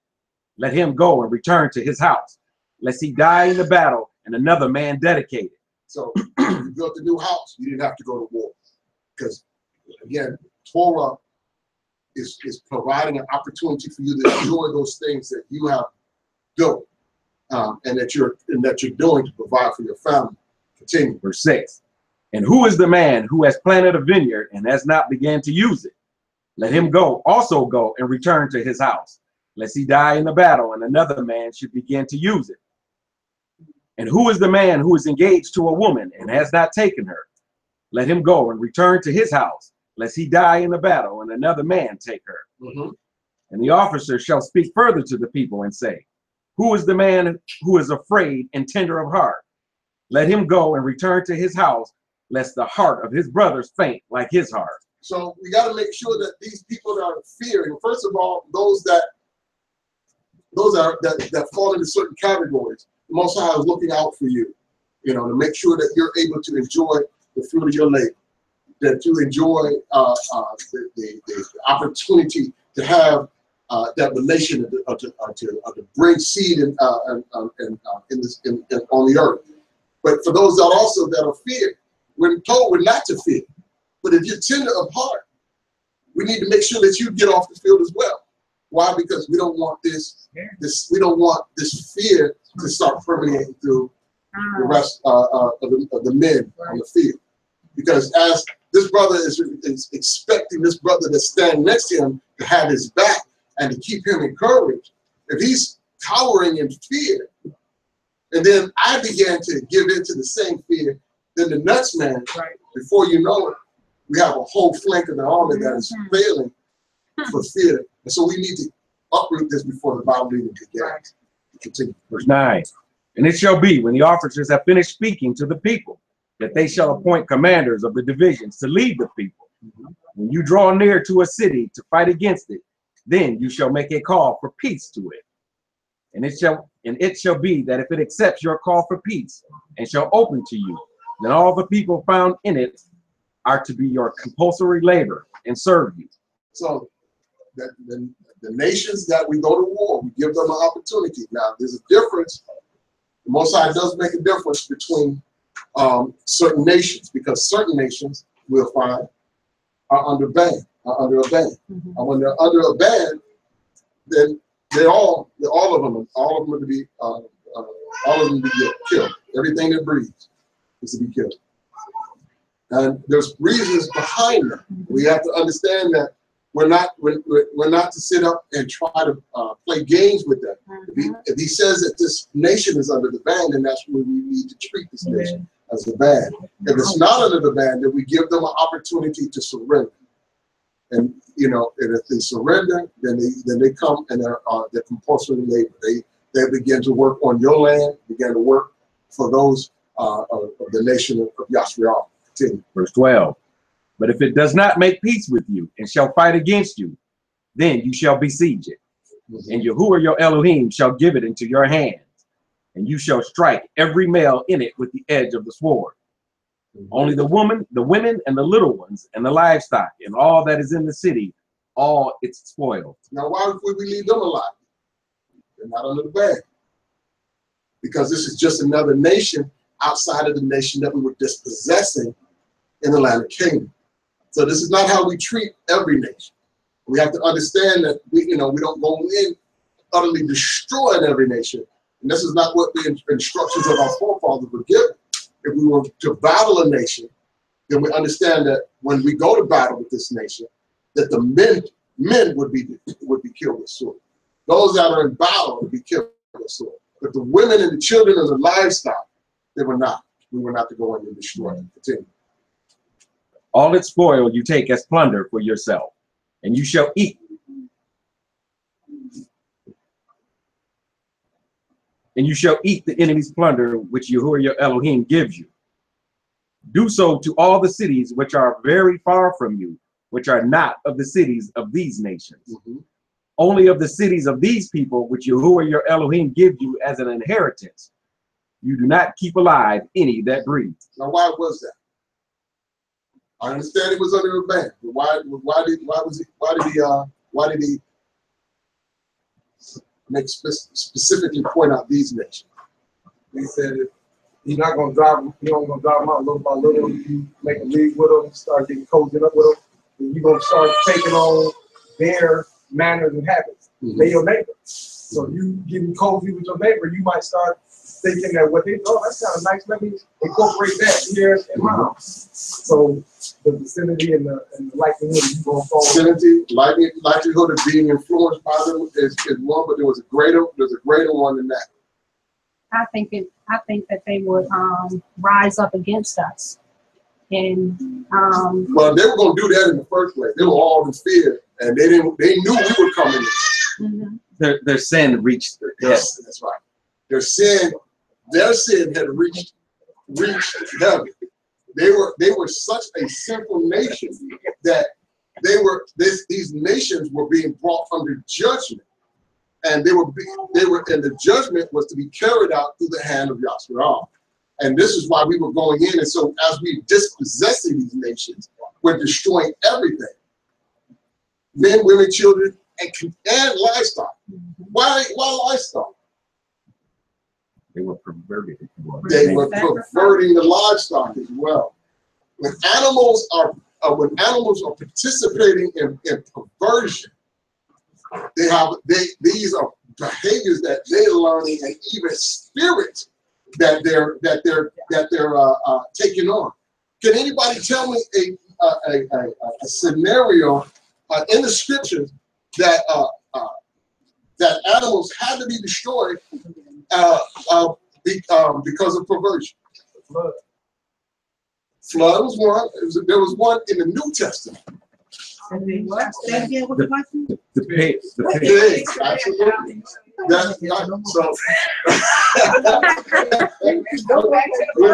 When these swine, when these evil spirits were cast out of legion and put into these swine, they had to be destroyed, and so they were run off a cliff and destroyed. They could not continue to exist. They were all under the ban because they were in a state of perversion. And so when animals are perverted, and I was dealing with a gentleman from the nation, and his son was arrested because he was abusing other children in his home, and he also abused the animals. And so when they arrested him, and he was saying that his whole family is going through counseling and everything, and and I told him, I said, you need to get rid of your animals as well. He's like, well, what are you talking about? I said, your animals also participated in this perversion. I said, when this happens to these animals, I said, these spirits will latch onto these animals as well. And although you're trying to rid your house of this behavior, I said it still exists in your animals. I said, and for your house to be clean, and you're going around and trying to to pray over your house and your family, I said, but your animals are still allowed to exist, and I said they have to be destroyed. And then I gave him the example of the pigs that once those spirits were put into them, they had to be destroyed as well. And so he had not considered that because he didn't understand the scriptures in that way. But this is, you have to understand, when animals are practice perversion, they need to be destroyed as well. And this is why when these cities that were practicing these sins, when their sins had gotten so great that they reached heaven, that the animals, the men, women, children, and even the livestock had to be destroyed.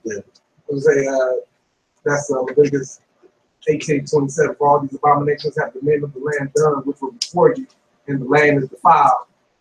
That the land spew you not out also when you defile it, as it spews out the nation of the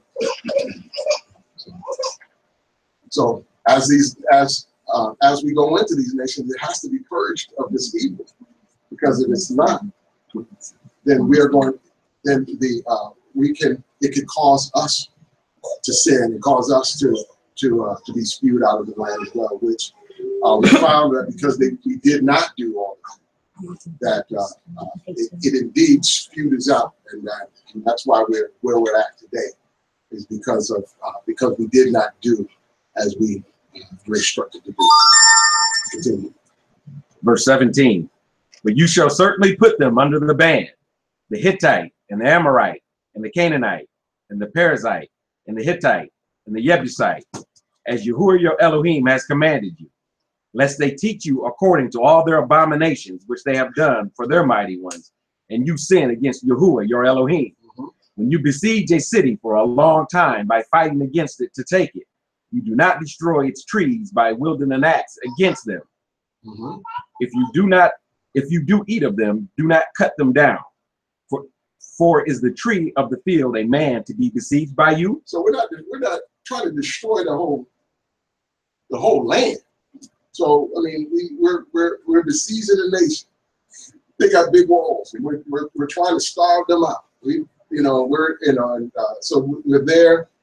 We don't just go in and just destroy all of the vegetation and everything. I mean, we're eating from all of this stuff, and we don't destroy that. We're not here to destroy the land itself, but to uproot the people that were in sin. Verse 20. Only the trees which you know are not trees for food do you destroy and cut down to build siege works against the city that is fighting against you until it falls. Siege work. What is that? Battery rams. Battery rams, tools of war, things like that. We use them for that, but we don't just wipe the land clean of all vegetation. 21, last chapter. Deuteronomy 21, verse 1. When anyone is found slain, laying in the field in the land which Yahuwah your Elohim is giving you to possess, and it is not known who struck him, then your elders and your judges shall go out, and they shall measure the distance from the slain man to the cities round about. And it shall be that the elders of the city nearest to the slain man shall take a heifer which has not been worked and which has not pulled with a yoke. And the elders of that city shall bring the heifer down to a wadi with flowing water, which is neither plowed nor sown, and they shall break the heifer's neck there in the wadi. Verse 5. And all the priests, the sons of Levi, shall come near, for Yahuwah your Elohim has chosen them to serve him and to bless in the name of Yahuwah. And by their mouth every strife and every stroke is tried. And let all the elders of that city nearest to the slain man wash their hands over the heifer whose neck was broken in the wadi. And they shall answer and say, our hands have not shed this blood, nor have our eyes seen it. So they're making a confession that in their city, according to their knowledge, according to what they know, and what they've experienced from those people that are there, that nobody in that city has perpetrated this crime. And so that that blood is not on their hands, but that they clean their hands from that sin. Verse 8. O Yahuwah, forgive your people Yashrael, whom you have ransomed, and do not allow innocent blood in the midst of your people Yashrael, and the blood guilt shall be pardoned to them. Thus you purge the guilt of innocent blood from your midst when you do what is right in the eyes of Yahuwah. Oh, that was the next one. Yeah, verse 9. So when we read Torah, we see that the Most High is using Torah to establish a nation of people. He gives us guidelines and instructions that we may build upon as a nation. All nations have laws.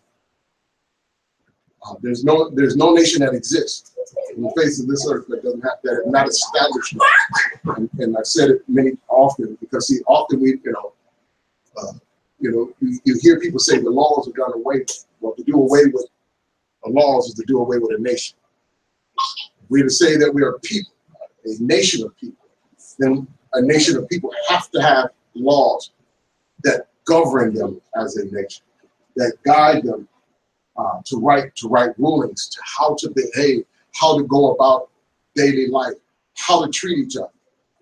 It also governs us and gives us a constitution, but it also reveals the heart and the character of the Most High. And so when we read these things, we can learn who he is based off of those things that we're seeing right here in Torah. Because he's not going to go against Torah. So if he's not going against Torah, then we can trust him that this is how he is going to view us and to respond to us. As we respond to him through Torah, the obedience is responding to us in like manner. And so when we hear the denominational system saying we've done, that these things are done away with, then they're literally stating that Elohim is done away with, and his nation is done away with. You cannot say that the laws are done away with, but yet there is a people. Yet there is a nation. You cannot say his laws are done away with, and then say your kingdom come and your will be done on this earth. But what is his will? He's already established his will in Torah. And so if you're saying your kingdom, your will be done, then Torah be done. If we say that we want to be part of his kingdom, we want to be called upon, we want to enter into them gates. And we have this mindset that as laws are done away with, what laws are you bringing? What morality are you bringing into the gates? You're bringing that of another nation. The scriptures have already told us that all of the nations, every one of them, have been given over to other rulers, to other mighty ones. understand that every nation, when it establishes its rule, when it establishes its law, all of the laws are based upon the religious system of that nation. Cannot build laws without first understanding the religious belief system of the nation, because you will then begin to establish laws that push out your belief system. And no nation is doing that. They're establishing laws that are based upon and built upon their belief system. And so when we look at the laws of this nation, and I used to praise this one particularly, because I thought that it was a benefit. And that was a law that where we can worship any God we want. And I think, you know, these laws here provide me an opportunity to walk down the street with my Bible in my hand. Just don't read it. But what I was failing to understand is that the laws that were established here are the same laws that were established in all of the pagan societies throughout history. They believed in all kinds of gods. They established a belief system of all types of gods. And this is why you see demonic shrines and monuments going up. The monument that's going up in Grand Rapids, it's one that is demonic. It's two obelisks. And those that understand what obelisks are understand that it is a belief system that comes straight out of Egypt. And it is one that and so we see that the nation itself, as it establishes the laws, homosexuality, transgenderism, same-sex marriage, abortion, all of these things support the belief systems here. These things cannot exist in Yashua. Why? Because those things are an abomination. So these laws can't be passed. You cannot have a system where all belief systems can come together and worship together. You can't have that. You can't have a belief system that says that, you know, we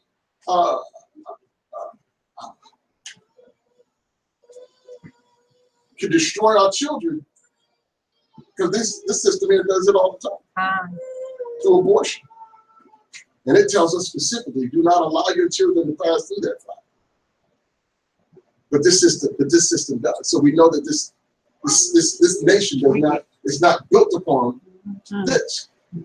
It's built upon another belief system. It may claim this because it wants to create an air of deception. But it uses Christianity. Christianity is the means in which it's using to deceive the world. Because Christianity does not follow all the scripture. If it did, then we would all be familiar with everything that we just went through. These things wouldn't be foreign to us. These things wouldn't be something we're trying to grow on, because we would have already established that, because it would have been passed down to us through our forefathers. But because this is not what we've been taught, this is not what is it part of this society. We're being taught to do other things that go outside of Torah, and that causes us to continue in this vein of these curses that we're in. So at this time, I usually open up for questions, comments, or any concerns. They don't necessarily have to be on what we studied today, because I know that we should all be studying our scriptures throughout the week, and we may have questions, concerns, and even those that are following us on Facebook Live, they may have questions, they may have comments that they're interested in. And so, Hazak, you can monitor that page for me and ask those questions. And it's a well-known Christian pastor in Houston, Texas. I know what's going on in Houston right now. Yeah. Named John Hayden. He openly admits on tape that Christianity is rooted in paganism. And No one in this church is left. They used to look like zombies. Because that's what they've been practicing so long. You know, if you tell them it's rooted in paganism, and then they say, okay, well, we're going to leave, but where are they going to go? Because they're going to look for another pagan system because this is what they're used to. Because all of us that have come out of Christianity know that it was an internal, it was a struggle internally when we came out of Christianity. Why? Because we were used to pagan practices, Christmas and Easter, and the forms of worship that we had. All of these things were pagan in nature, and so when we started leaving them behind, we felt an emotional tug and so when you have this whole church system, and everybody that's been part of that, all of their lives have grown up in it, for that man to say, well, it's rooted in paganism, where did they go? That person back. One-on-one. I have a comment. So you were talking about how if someone tries to lead someone in Israel, follow another. If someone in Israel tries to lead another member to follow another mighty one, you can think of it as treason. And it's a popular punishment in all types of countries. Right. Absolutely. Very good point. Very good point. Because it is treason. Because it goes against the Most High. And it's literally you battle him because you're bringing another mighty one before his face. And so yes, it is treason. And you know, and like a young brother was saying, you know, it's so intelligent. Yes. All nations have death penalties for treason, and so we ought not think that strange that in Yashua that they had a death penalty for that. We got a question online. Yes, Ayana has a question. Ayana. Yes. What is the band? Who are the people that are in the band? Explain what that means. According to the band, it says that, but you shall certainly put them under the band, the Hittite, the Amorite, the Canaanite, the Perizzite, and the Hivite, and the Jebusite, as Yahuwah your Elohim has commanded you. The band is when everything that is breathing is to be destroyed. And so when you go into that nation and destroy that nation, everything is to be destroyed. You're not to destroy all of its temples, all of its asterisks. You're destroying all of its gold, all of its silver. Everything is to be destroyed, and we're not to bring any of that back to use within Yashua. And so those are the things that are under the ban. And it's because these nations, their sin was so great that it reached the Shamayim, or heaven. I have a question. So how would you differentiate between an ought that you may have with opt against opt or coat against OT, and you can't resolve that? The scripture tells you, go through the different steps and you then go to the elders. How do you differentiate it between going to someone and accusing someone of something without there being a witness?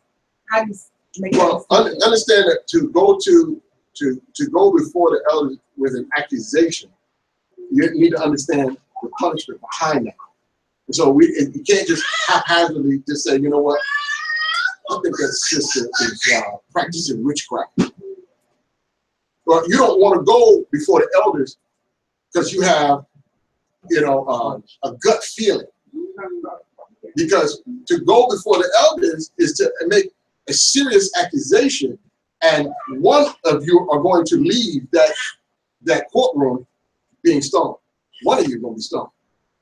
And so we have to take it serious when we're bringing an accusation up against somebody, that we know for sure that this person is actually practicing witchcraft. Now, if we have an ought, we have issues between each other from time to time. We are all accountable to each other. As a nation of people, we're not like the other nations where you can just say, you know what, I don't want to have anything to do with that sister or that brother over here. We have, everybody within the nation we have to do with. We're accountable to each other. I cannot look through the windows of my brother and see him abusing his wife and say, you know what, that ain't none of my business. It is my business because we're Israelites. His sin is going to affect me. His sin not only affects me, but it's going to affect everybody in this room. And because it's affecting everybody in this room, it's affecting the whole nation. That has to be dealt with. If he's abusing his wife, we got to deal with this issue immediately. Now, if he borrows something from me, and we got to opt between each other because I said he broke something, he said no, it's like that. We need to squash that so that it doesn't get to that point where we have ill thoughts towards each other, because them ill thoughts towards each other, which they become public, known in the public square, that me and Shema ain't getting along, and that we constantly arguing. And I saw Shema throwing something at him last week, and and brother went over and smacked him in the back of his head or whatever, and then somebody ends up dead. Well, guess what? Right. I'm suspect. Right. And if I can't prove that I didn't kill him, because everybody around knows that we had off with each other, I'm gonna be strong. Okay. So we need to squash these issues immediately. And if he's destroyed a piece of my property, we don't get along, then either I need to forgive him, or he needs to say, you know what, because I borrowed this tool from you and it broke under my, and it was found broken in my presence, I'm going to replace this. Because we got to deal with this issue before it becomes something else. Amen. I have a viewer on YouTube that's asked, what if the person goes before the elders concerning themselves and crying for help for themselves? Well, if they're going, well, first of all, you're not going to be practicing something you're gonna need help for. Meaning that if I'm practicing witchcraft, I ain't seeking, Now, if I have found myself doing something that I should not do, then I can go before the elders and I can seek for well, because according to Torah, when they were sending sacrifices up, if they found themselves doing a wrong, they still were accountable to bring the proper sacrifice to redeem themselves, to get themselves back in the right place. And so that would be in the same vein of that. They would go and say, I've been found in this sin, and here, and so what do I need to do to get back in the right standings with the Most High? And so this is the sacrifices that need to be brought forward. So one, if we're found doing something that we didn't know we were doing, or either somebody found in us sin that we weren't even aware of that we were doing was wrong according to Torah, we still have a responsibility. Ignorance is not is not an excuse. In our half-Torah portion this week, we read about. In our half-Torah portion this week, we read how. Keep the voice low.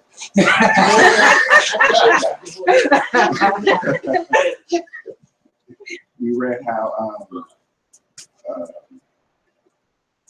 I'm so used to reading. I forgot how to say his name in Hebrew. Yeah.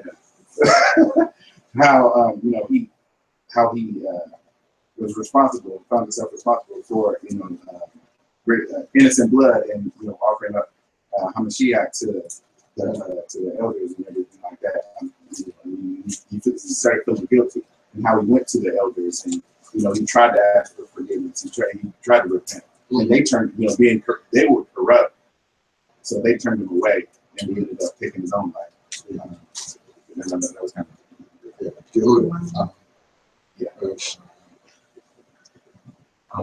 Yes, was when he sold out Hamashiach for the gold. Yes, he did go to try to give it back, to try to repent of his sins, and because he was rejected, he then did not go through the proper steps and then took his own life for that for what he did. Were there some indications where also that he was during that time he was possessed? Well, anytime that we go against the Most High, we're allowing ourselves the influence of other spirits. So when we say, I can do, say like, we'll just use some stuff. Eating pork. Some of us have such an affinity for pork. We love. So they said, well, I've gone 6 months without eating pork. And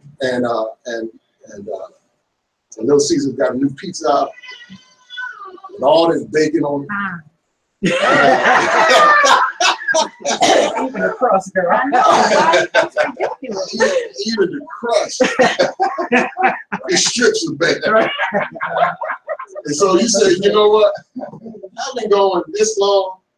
I'm just going to go in there and get one slice. I got to try it. Right. Where do you think that's coming from? That's coming from the spirit. Trying to destroy you. Okay, so at that time, yes, your influence is demonic. Your influence is demonic because it is trying to get you to fall away and to cause curses to come upon your life. But that scripture speaks to what Yehuda, Judas was. He was the son of perdition. So the Mashiach was saying, while I was with them in the world, I kept them in thy name. Those that thou gavest, I kept. And none of them is lost but the son of perdition. That was Judas. He was the son of perdition. He's the only one. Yes. He is the son of perdition. He was appointed for that. And perdition is ruin or loss, physical, spiritual, or eternal damnable destruction, to die. He was the son of perdition. Well, all things are known by the Most High. I mean, we could, there can even be sons of perdition in here, and that those that understand who we are and get to, start off strong and then say, you know what, this is foolishness, and then start to work their way through the assembly to bring and to cause others to fall away with them. True. And so we always have to be careful. And this is why he's saying, even in our own nation, when we find one that is doing that, he is to be brought forward so that that can be dealt with, because you don't want that to keep going through and say, well, he didn't get me, I didn't listen to him, why did you listen? No, if you heard him, you don't give room for the weak to even hear him. You need to make sure that you're bringing that brother forward and saying, you know what, he is trying to cause discord in here to cause us to fall away from. Little loving. Yes, sir, brother. And she's talking about, was there any indication that he was possessed? Actually, John 13:27 and Luke 27:3 after dinner and after the sop. It says in John 13:27, after the sop, Satan entered into him. Then said Yahushua to him, that thou doest be quickly. And Luke 22:3 says, then entered Satan into Judas, surnamed Iscariot, being numbered of 12, and went his way in communion with the chief priests and captains, he might betray him. So both what you're saying. And anytime we start entertaining thoughts that go against the Most High, we open ourselves for that type of possession, because there's other than that we cannot be. So we have to open ourselves to that and invite these spirits in. And so when we dislike, so we see the Hamashiach. So he's, we see Judas, he had an issue with the way he was going about his first appearance. He thought he was coming to for war, and so because he didn't come to do it that way, he was trying to constantly bring about that behavior out of him. Because, so he was dissatisfied with it, and so that's the satisfaction that he had became, began to boil up in it and began to allow itself to be persuaded and to be possessed by the enemy. And so we got to always keep all of these things in check. If you're in an assembly and you sit back there and you say, man, that brother can't teach. They ought to have somebody else. And every time he comes in here, man, I can't stand it when when he get up there to teach. And then you whispering in another brother's ear. You ought to be the one up there teaching. You know more scriptures than he do. And then now because you're doing that, you're opening yourself up for the spirit to come in and cause the division and dissension. So we have to be careful. When we start allowing that to come in, then we've got to really begin to start a battle, a spiritual battle, to make sure that this. I want to go back to something that you touched on earlier. Under the precept that a little leaven leavens the whole lump, regarding Christianity, we know that they're teaching false doctrine and that many people are led astray. The music that's used, would it not be music that's offered to another mighty one that they're singing in those places? So would it not be offensive to Yahuwah for us to take the same music and just change the name? Yes, and yes, I would have to say I agree that I think that there is and I really strive to make sure that we're not, because I believe in what you're saying, and I don't want to sugarcoat it in any way, but because I said that we ought to come up with our own music, our own lyrics, our own sound. When we write our lyrics, we know who we're writing to. We're not using generic terms because the generic terms are literally serving another mighty one. Because the word God, just because it says Lord and God in his lyric, doesn't mean, in your mind, you might be thinking of it, but in the mind of the author of who wrote it has a different perspective, and that perspective may not nowhere near match the one that matches Torah.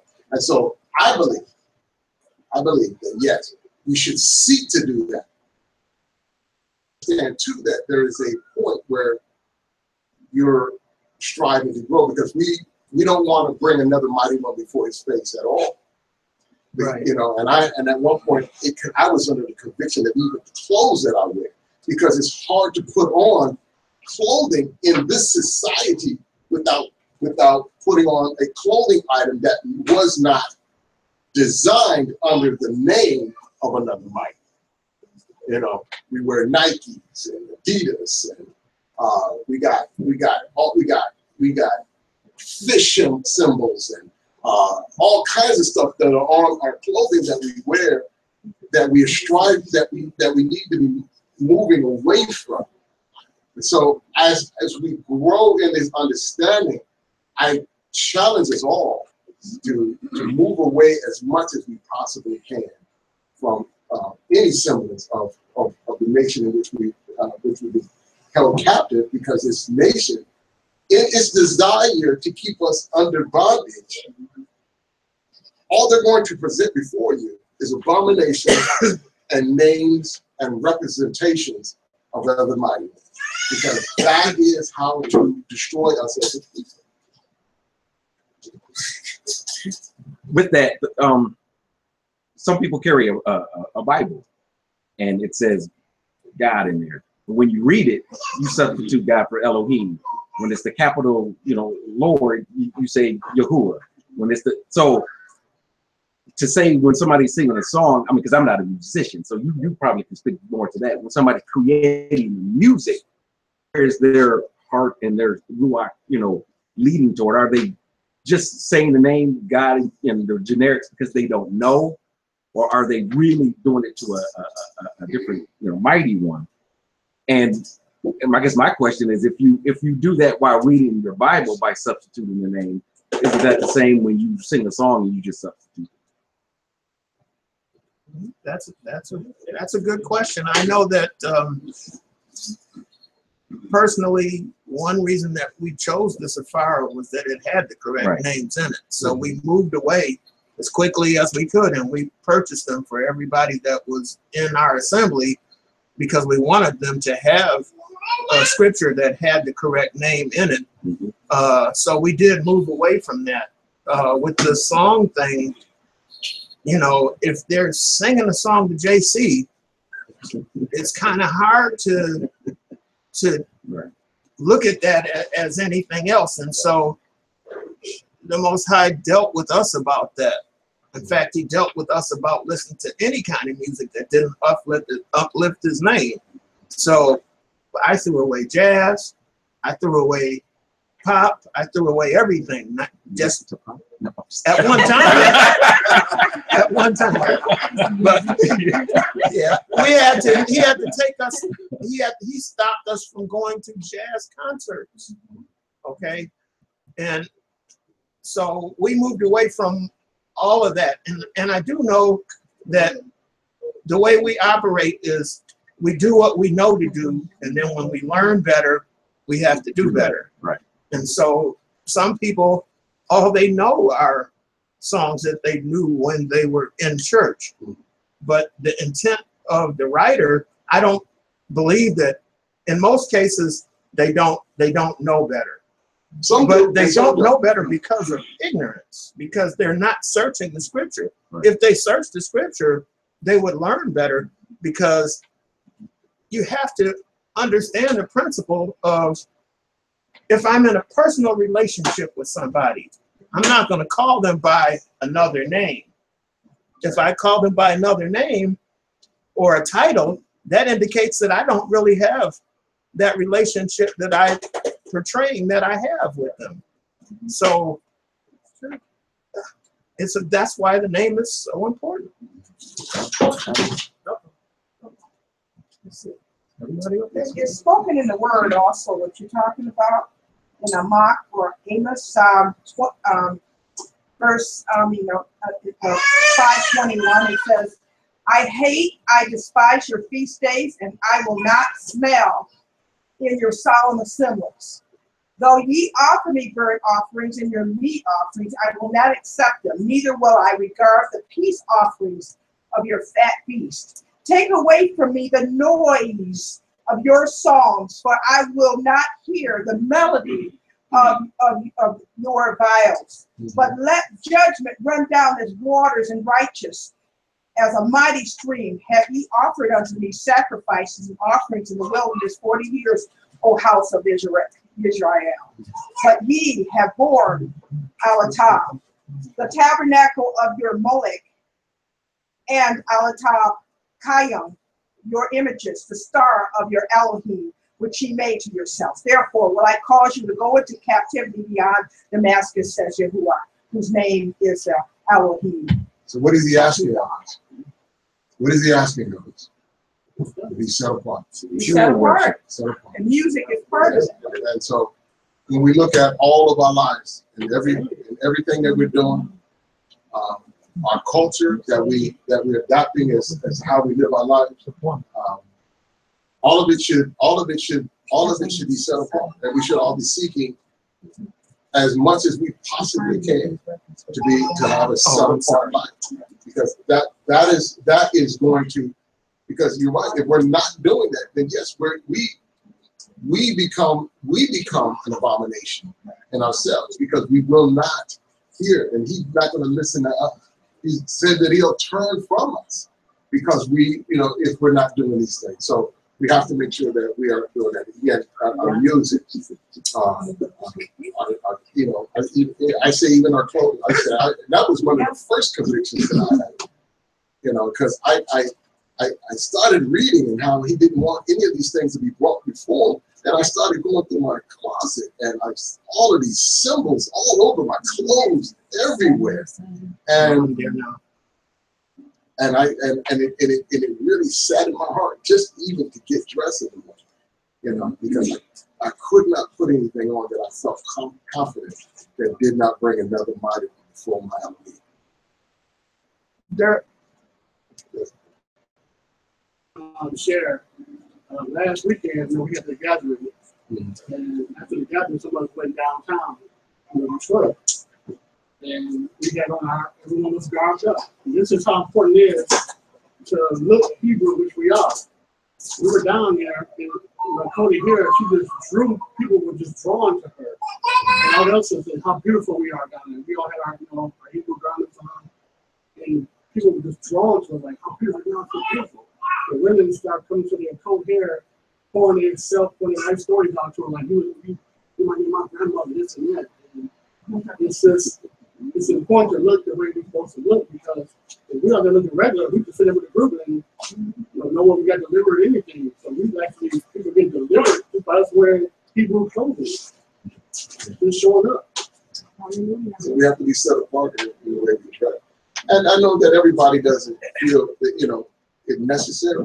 And I do understand that, you know, many of us don't have the opportunities to, or, you know, are not even in a position in society to be able to eliminate these things from our lives. This nation doesn't even allow us to do it. You know, there's videos out there where people have tried to dress their children in cultural garb, and as soon as the children go out, they're ridiculed. They're saying that, you know, they're dressing up like they're going out, you know, Halloween. You look at all the other nations. Nobody bothers the nations when they dress up in their cultural attire. I seen last winter, I seen a guy shoveling snow with a kilt on. You know, but nobody's gonna pull aside and call him a name or say anything about him, because in his mind, he's representing the culture and the people that he comes from. You know, but when we do it, you know, people want to ridicule. They want to tell us why we're doing this. Well, you know, then we want to. Then when we say that we're expressing our cultural taste, they want you to assimilate and to be like everybody else. Why can't y'all just be Americans? You know, but the Most High is not asking us to be like the rest of the nation. He's saying to be different, to be set apart from the rest of the nation. And so, as we grow to this point where we can accomplish this, and this is why it's important for many of us to have entrepreneurial minds and to be striving to have our own businesses, to where we can dress the way we want to dress, where we can have our hair the way we want, you know, our hair, and to wrap our heads the way we want to wrap our heads, and in its entirety. We have to strive to move in these directions, and little by little, I think we're accomplishing that. I'm finding that Okoki's are having skills on sewing machines I didn't even know existed. You know, and to be able to make, you know, to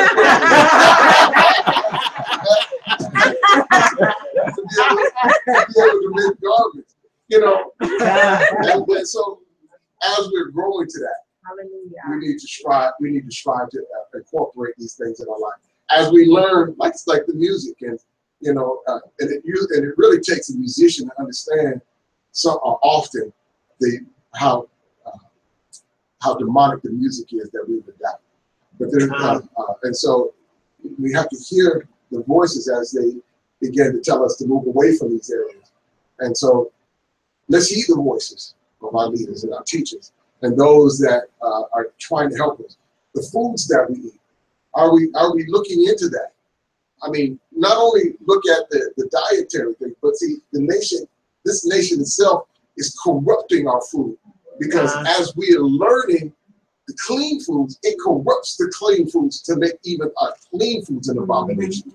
You know, just yesterday, I've heard a report that there's chemicals that they're spraying on foods that have sex hormones in it, that cause the males to have abnormal sexual appetite. You know, and this is the stuff that they're spraying on our food. And that, you know, they're finding that all of these fast food restaurants, all of them, every one of them, have been found to have human DNA in their food. And so if we're still eating at these places, then we're just because they say 100% beef. Well, yeah, 100% beef based off of when or who is putting a little stamp on there, but they're not following Torah. Right. And so they're taking even the clean food that we're having and making abominations out of this. You know the White Castle hamburgers? The buns got pork in it. Oh, The are you buns have pork in it. I don't eat it, but the buns have pork in it. I don't eat it. Kids food. I couldn't believe gummy bears had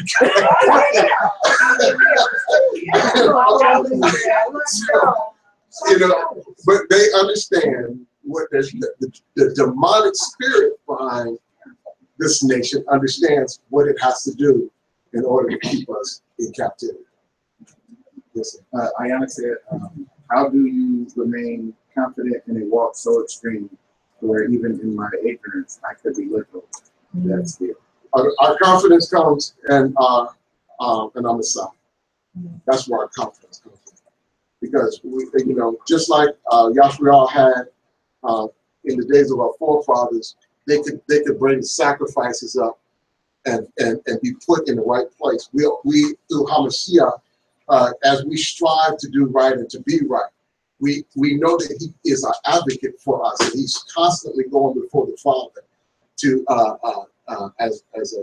as a mediator for us in those times, in those areas in our lives where we're not reached and we're not right. So yes, it is an extreme, but we do have a Savior. We do have a Messiah that speaks on our behalf, and so that's where we put our hope and we put our trust in. That's why I said earlier. This is why we're not striving to. We don't take Torah to accomplish righteousness. Torah in and of itself is righteous. Why?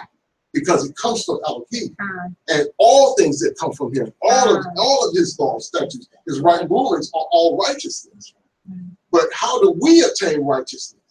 We obtain righteousness through Hamashiach, our Messiah. And once we obtain that righteousness, now we are in a position and a freedom to be able to live a life of righteousness as we walk toward it. I wanted to say too, that's my daughter, by the way, who's asking the question. But I just wanted to say also, when you think about in Christianity, where it talks about we have grace and we covered by grace and so forth, we continue to do all the things that we do that we know are wrong because we can't live this way anyway. And we have grace that covers us. The scripture tells us that should we continue in sin, that grace be abound, God forbid, or the Father forbids that is not so. That does not give us the right to sin simply because we have grace, and simply because Messiah goes before us and is advocate for us. We still have a responsibility to live the life according to the scripture and know that if we fall, if and when we do make a mistake, that we have an advocate with the Father that covers us through his blood, and we don't have to worry about and be so afraid that, and walk so timidly that we can't walk it out. Walk it out to the best of your ability, knowing that you're covered by the blood of Hamashiach, knowing that you're gonna make mistakes, that we're human, you're gonna make a mistake. But when you ask for forgiveness, knowing that he is able to forgive you, and then to present you faultless, according to Jude, present you faultless before the presence of Yahuwah. So don't worry and be so concerned about, I'm going to make a mistake and how can I do this so perfectly? You strive for perfection in this walk. We continue to do our best daily, and with the help of our Messiah, we can do all things through Christ who strengthens us. Because it was one thing that the Torah couldn't give us, and that was the forgiveness for atonement. The sacrifice that Yahusha made for us was the covering of that. It couldn't put us in right standing. On a continuous basis. We had to constantly keep bringing sacrifices after sacrifice, and and this was what had to be done away. Something had to be given, a sacrifice had to be brought that could be a permanent fix, where it wouldn't have to. Things wouldn't change from one high priest to the next high priest. So when Hamashiach his sacrifice was once and for all. Mhm. It was once and for all. And so this is where we rest at. And so yes, we don't have to. We can be you know, at peace. And you know, David, why? Because we know we have an advocate that's going on our behalf. Yes, ma'am. Bringing back what he was speaking about, the music, Mhm. thought came to me about when I was ministering, trying to minister. And I guess we as Black people, well, that the Bible is a white man's book. Christianity, the intent is to steal from us, to blind us. So using the Bible for those words, how would you explain it to the person who's saying, you know, that's the white man's book for Christianity is some of the white men? Well, right, because what you would say, the nations have used. Yeah, their intent. They're using our scriptures and twisting, just like Satan is using the scripture. We don't say it's Satan's book because he used it. He used it, but he, you know, his practice is the same thing, you know, from the beginning. So we saw in the very beginning, he used the very word of Elohim to deceive Eve. Okay, he could not do it on his own. He couldn't come up with his own doctrine to deceive Eve, because then she would have just followed another doctrine. But she was deceived. Okay, using that. So it has to be part of the truth. And when Satan tried to deceive Hamashiach, you know, when he went in the wilderness, did he go with his own doctrine? No, he went with scripture. Okay, because that's his mode of being able to, you know, to perception. And so he's going to use that, and it's the same thing all the way through time. And so you can't, just because he has used a nation of people through our history book to deceive us, doesn't make it their book. No. It's still ours, and it's still truth here. Mm-hmm. It's just that we have to go in now and reread when we, you know, once these lies have been exposed and were washed away. Now we can read with new eyes. I see this totally different than I've ever seen before. You know? And so when I read it, I don't see anything that could even remotely connect with the nations of the world. This only fits one nation, and it's a nation of chosen people, which I belong. My leader asked, since a lot of food manufacturers lie and don't list all the things they put in their food, do we have to make all our food from scratch? What is our guideline? When we learn, it's like we said earlier, when we know to do better, we do better. We have a list. We do have a list of cleaning up foods, so we can start there. But that doesn't end there. You can't just say I got this list and don't ever do any more research. As people learn, you know, you say, okay, well, when you learn that, okay, we don't eat pork. And so now when I go to McDonald's, I just go and get the all beef sandwich. Okay, but then when I find out that it's got human DNA in it, I don't go to McDonald's anymore, period. Okay, you start cutting things out as you learn. And yes, you do start growing your own food. All of us should be practicing growing our own food.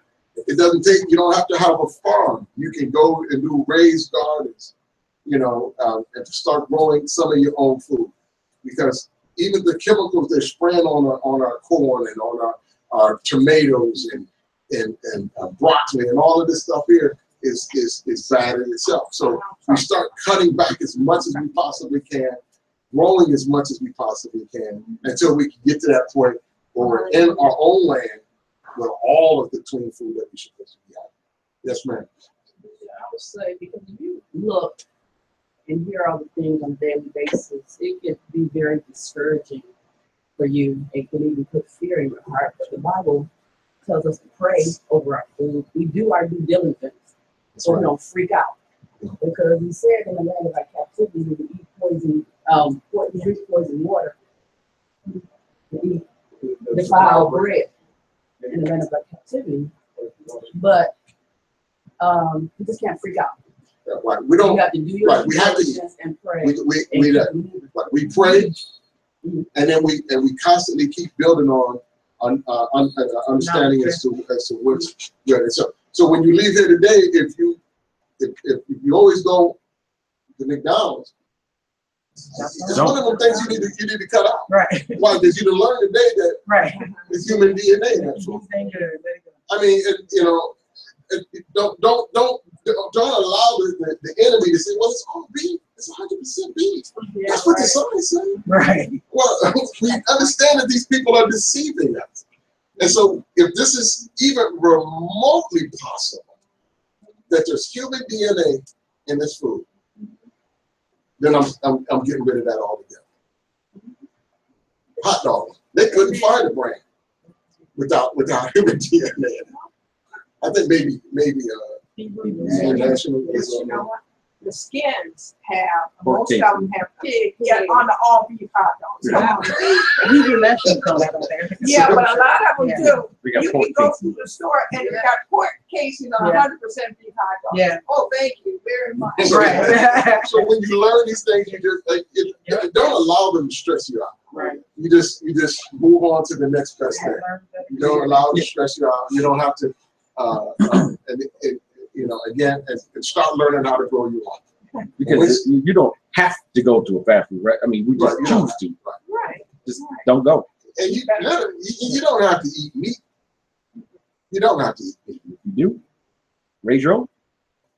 So you know, you can have a vegetarian diet and be and survive.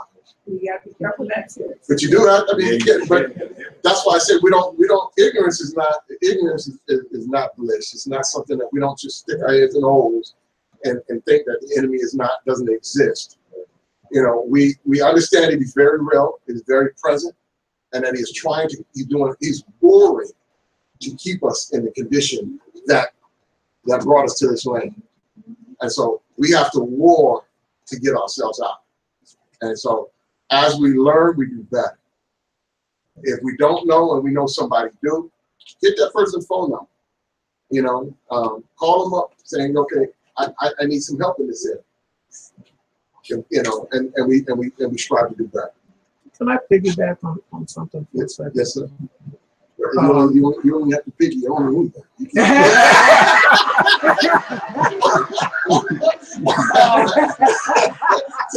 Can I build on something?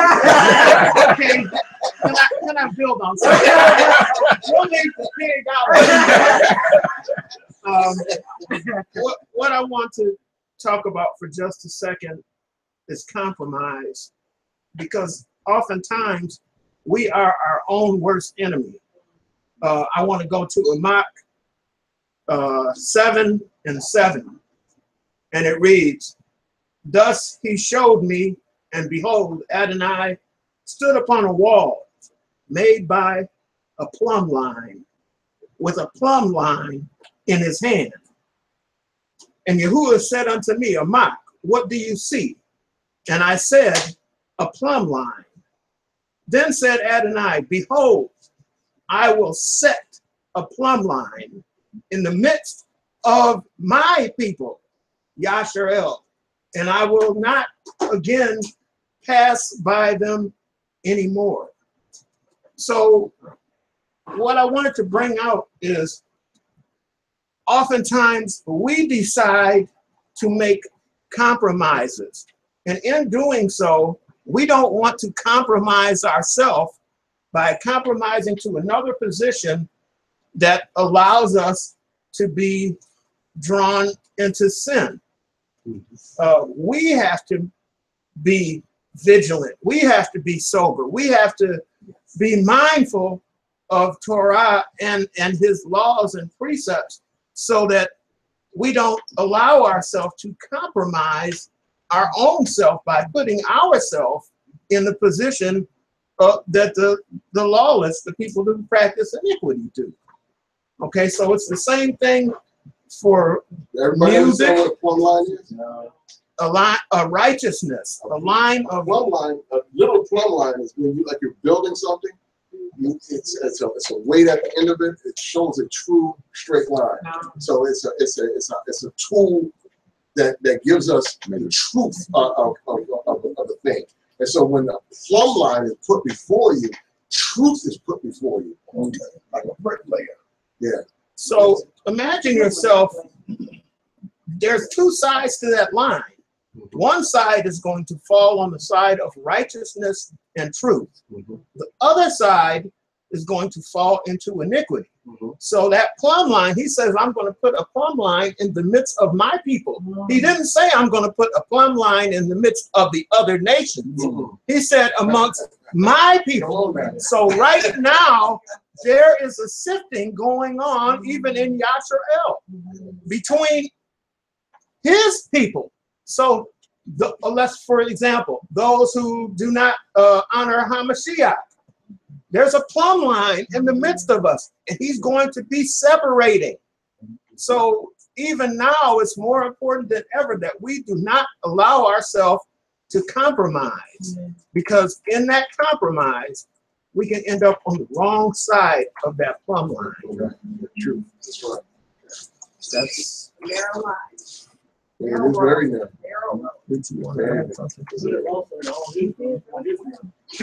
Amen. So we see that. We understand that we've been in this captivity for a long time. And it's the entire, all of the nations in that league. There's a remnant. We want to be part of that remnant. That's so. It's getting harder to find people that have not heard that we are Israel. So, but it's getting harder to find people that are willing to submit themselves to this truth and to this world. Speaking of the word harder, so Shema, I see you were talking about the music, and so as we try to find music in our assembly, it's really, really difficult. And as you know, there's not a lot of worship music in this walk. So does that mean that you'll be coming up with some music? That's my question to you. For the congregation to be able to use. I am presently working on the CD of worship music. And I notice as I'm doing this that Yahuwah is giving worship songs not just to me, but to everybody in my assembly. I'll come in, she'll be singing a song. Yahuwah gave me a song. Daughter will be singing another song. So it's not that he's not giving it to us, because as we become aware, he begins to give. And we submit ourselves to him. Then he begins to supply our needs. And so there will be more music coming out that is worship music. And we have to seek it out. Yes. Again, it goes back to compromise, where we have to draw the line somewhere. Well, we seek it out. There's just not much out there to find. It's very scarce. Got another question. I'm sorry. All right, I think compromise. Does that mean I can't fix pork for my husband? We're not supposed to touch it, right?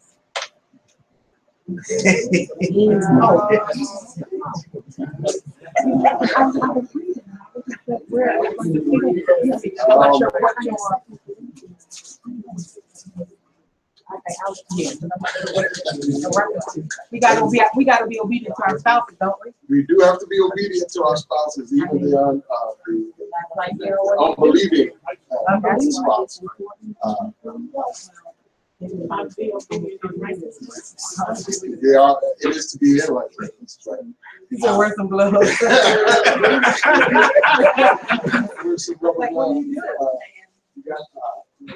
There is a sense, yes, of being obedient to righteousness. I understand that. And I do understand that there are those that are. But I would seek. I would ask that you would seek to explain the situation, the circumstance between you and your Isha, your Ish, to help gain understanding of your place and your discomfort with participating and continuing to handle and cook pork. And And so, and be very prayerful that the Most High can bring that individual over. I do know that there are families that are learning how bad pork is, and even without trying to follow Torah, they're moving away from it. And so, some of us are going to move away because of desire to please Elohim, and some are going to move away because of the sheer filth of that animal altogether. So, it is one that we need to definitely have to pray for, and I'll be praying for that.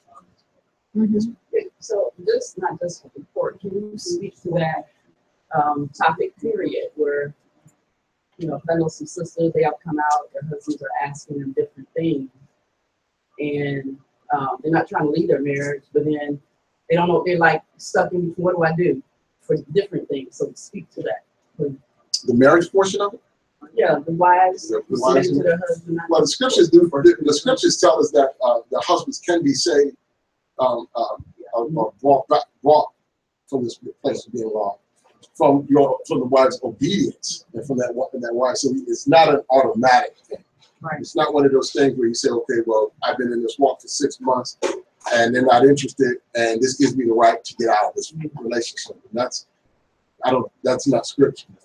And so I do believe that there is a time when that may need to happen, depending on what is being asked of the individual, things that husband is causing, asking of you as far as your walk is concerned. But it's an individual basis. It's not an automatic, and I think that's with both sides. Just because you have an unbelieving spouse does not give you the right to put that person in. I'm going to ask, in a situation like that, because 1 Peter 3:1 says, likewise, you wives, be in subjection to your own husbands, that if any obey not the word, they also may be without the word, be won by the conversation of the wives, while you uphold your chaste conversation coupled with fear.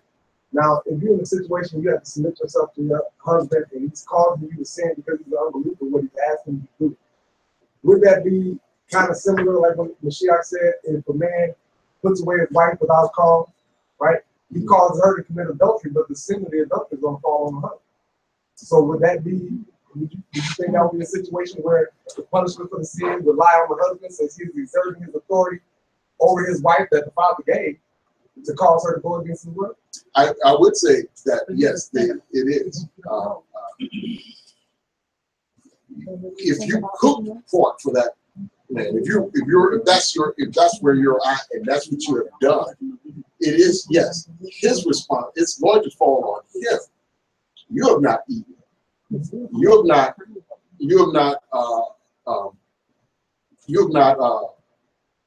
created the environment for him to do that. Meaning that you're not placing it before him. Introduce turkey bacon, or whatever. If he doesn't care, if he doesn't care, and he's looking for you to provide meals for him, say, well, because I know for me, I usually my Isha asks me what I want. I'm saying whatever my Isha cooking. I'm concerned about what she can create a menu for me that I'm happy with. Now, if I'm saying, well, I want more meat, then she may have to say, okay, well, let me do this or make a change here. If he didn't ask for bacon specifically, and you say, and so because he didn't ask for bacon, I'm going to give him turkey bacon, and he likes that, then just keep giving him turkey bacon. Right. If the same thing with pork chop, you may know he likes pork chops. He may not be saying I don't want pork chops. They make But just start serving what you know to be clean, with the hopes that he never asked for the unclean. And Then there are turkey chops. What's the scripture say? the woman which hath a husband that believeth not, and if he be pleased to dwell with her, let her not leave. So now we talk about pleased to dwell. So that sounds like when I listen to that scripture, if I were to take that at that face value, that says that I am to be obedient to him, regardless of what my husband says. Pleased And to if he's dwell with pleased to you. dwell with me, then and otherwise, So in that regard, I am not to cook pork because I am now being obedient to the Messiah, to Yahuwah, and then let the consequences lie where they are. Because that's how I read that. Honestly, I think I don't know. I don't think a woman gonna leave a man. I don't think a man is gonna leave a woman because she won't cook pork. If you decide So, I'm not and this is the follow-up. But if the unbelieving depart, let him depart. A brother or sister is not under bondage in such cases, but Yahuwah have called us. I think he may argue. I think he may fuss, and I think he may huff and puff. But in the end, I don't think he can. I don't think he can answer the folks saying, "Why you leave your wife? Because she wouldn't cook bacon." He may go out to the lunch counter, or he may go out to the local restaurant, but then his blood won't be on your hands if you haven't cooked in that unclean thing. But that really constitutes more than just pork. That's a myriad of things of disobedience. But see, that stands also because see, when you have to understand that sometimes your strength in following the Most High will also bleed over to that individual's convictions as well. Yes. Because yes, that's true.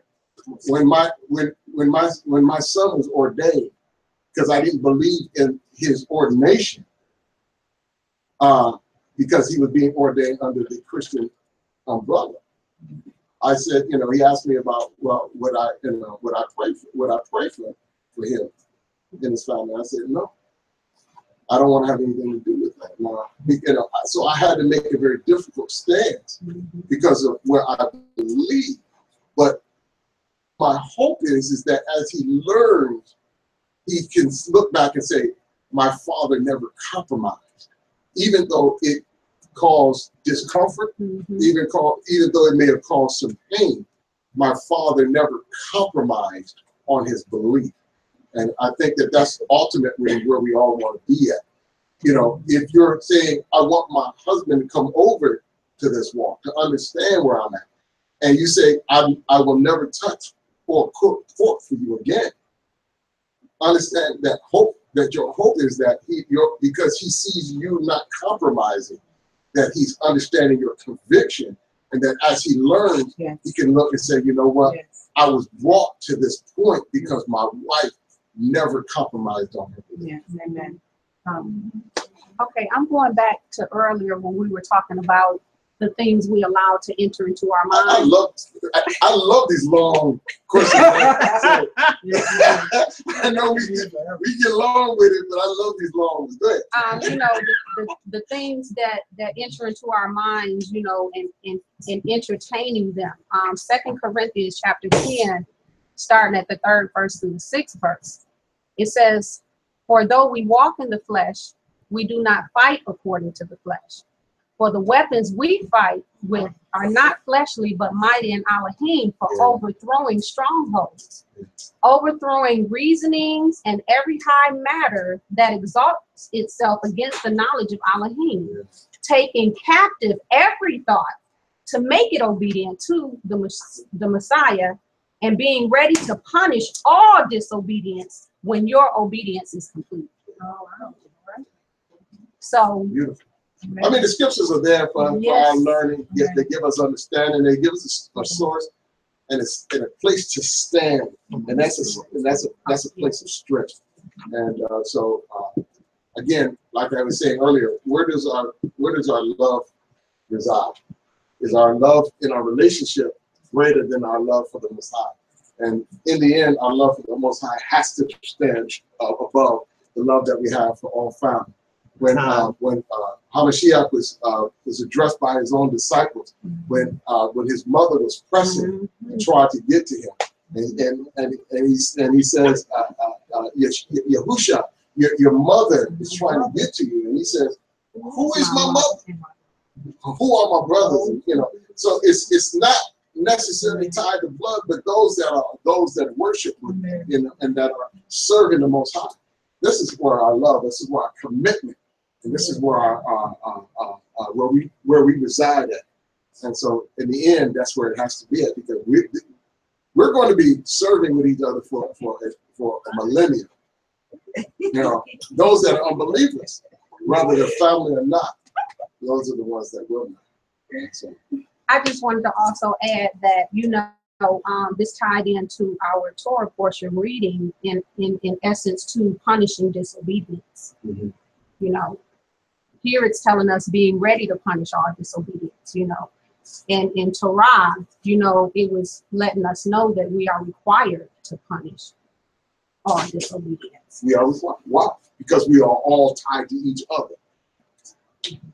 This sister can't sin, can't allow the sin, because it's going that her sin affects me. When Achan did not do what he was supposed to, when he took what was under a ban and he placed it under his tent, all of Yisrael suffered because of that. And it wasn't until that sin was exposed and dealt with did Israel not suffer. So understand that as a nation of people, all of us are accountable to each other and we're responsible for each other. Yeah. He used to call us out. He said, hey, something's not right. You better talk to him. He's not going to be around much longer. And we can start learning to practice that amongst our assemblies. It's important for us to get this understanding because this is the life when we get to our land. Okay, so we need to practice that even in our land of our captivity. We may not be stolen folk. I understand. And I'm not telling folk to go out and stone anybody. But I'm saying that we can start practicing a ruach of accountability towards one another.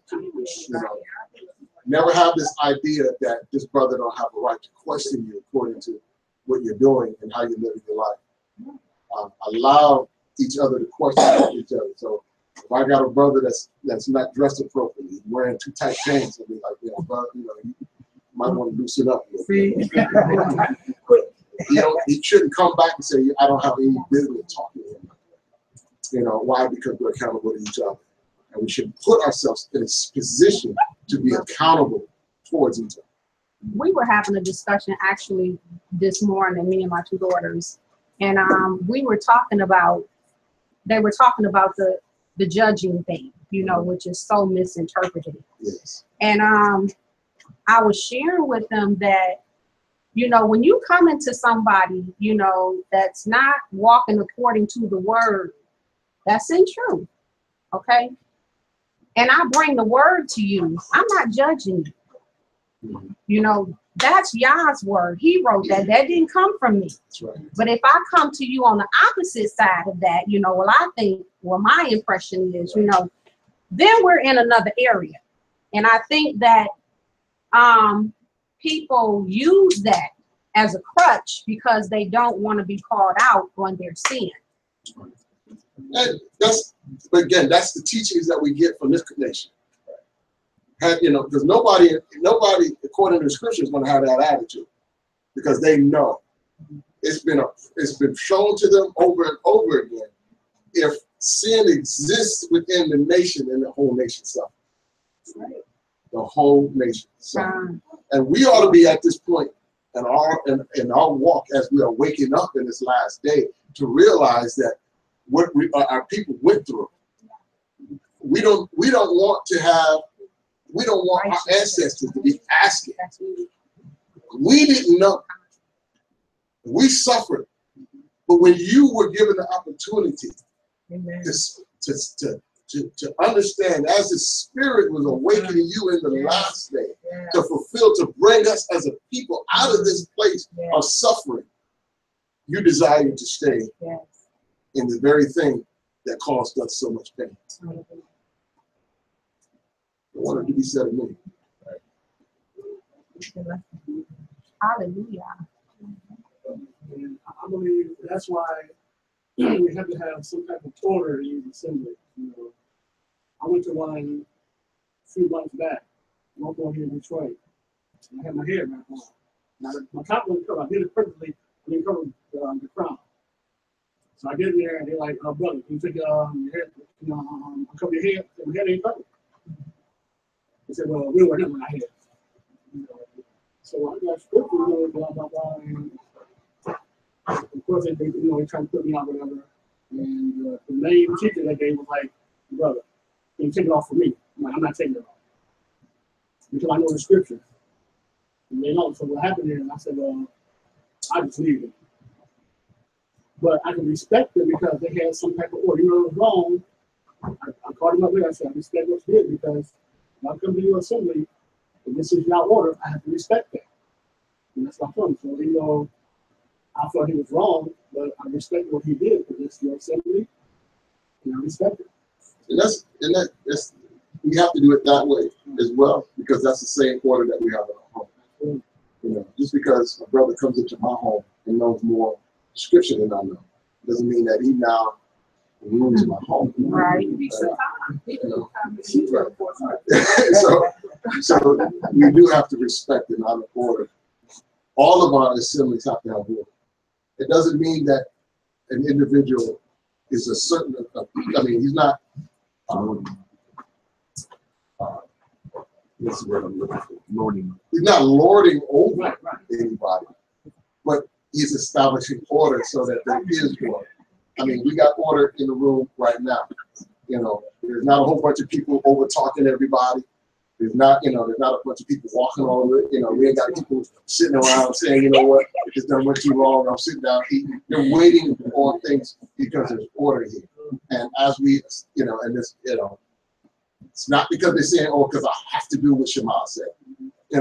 I'm choosing to follow the order of this house and in this assembly, and to be patient and to wait. And if he ain't getting on a sister because she ain't got a head covering on, or a brother or whatever, that's according to his assembly. And I can't come in and I can't uproot that or change it. Now I may pick the phone up later and call them and question them on a certain thing, or we can build together. But you don't go in to be disruptive in any way.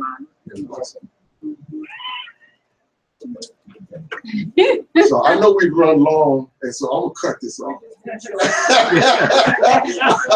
gonna cut it off. I know that, and I do appreciate everybody's patience.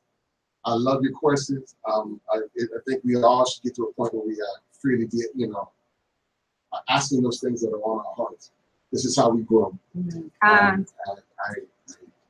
I'm very grateful for Shema and giving me the opportunity to teach today. I yield to him as the head of this home and head of this assembly. And I have grown to love this app. We have a very similar ruach. And so as we close, as he has come in, and I submit to him to close the service out and to have last word. Well, I would love to do that, Aki, but as I had to be in the world today, I'm dressed inappropriately. So I would ask you to go ahead and close us out. Let us bow our hearts. Yahuwah, we thank you for this opportunity to come together, to assemble as a people. You are drawing us closer and closer together as a nation, that we may start thinking as a nation, behaving as a nation, seeing each other as being one, as being part of each other. And Father, as you develop that spirit in us, we ask that you just develop that spirit with love, kindness, that we may honor you in every way, that as people see us in the streets, they may know who we are, and know that we are connected to you in the life that we live, through our conversation, the way we dress, and the food that we eat. We desire to please you in every way. So we ask for your help. We ask that you help us to evaluate each day of our life, that we may walk in your statutes and in your right rulings. Help us to evaluate, so that if there's any areas in our life that we are found imperfect, that we seek for you to help us to find that place of perfection, that place that honors you and that brings glory to your name. And so we ask this In the name of your son, Yahushua, we ask that you bless the food, bless those the hands that prepared this food. Bless our fellowship as we come together and spend even more time just sharing amongst each other and getting to know each other and growing closer. And we ask this in the name of your son, Yahushua. We say hallelujah. Hallelujah. Hallelujah. Hallelujah. And as you repeat after me, Numbers 6, 24 through 26. Bless Yahuwah bless you and guard you. Yahuwah bless you and guard you. Yahuwah make his face shine upon you. Yahuwah make his face shine upon you. Show favor to you. And show favor to you. Yahuwah lift up his face upon you and give you. Yahuwah lift up his face upon you and give you. Shalom. Hallelujah. Hallelujah.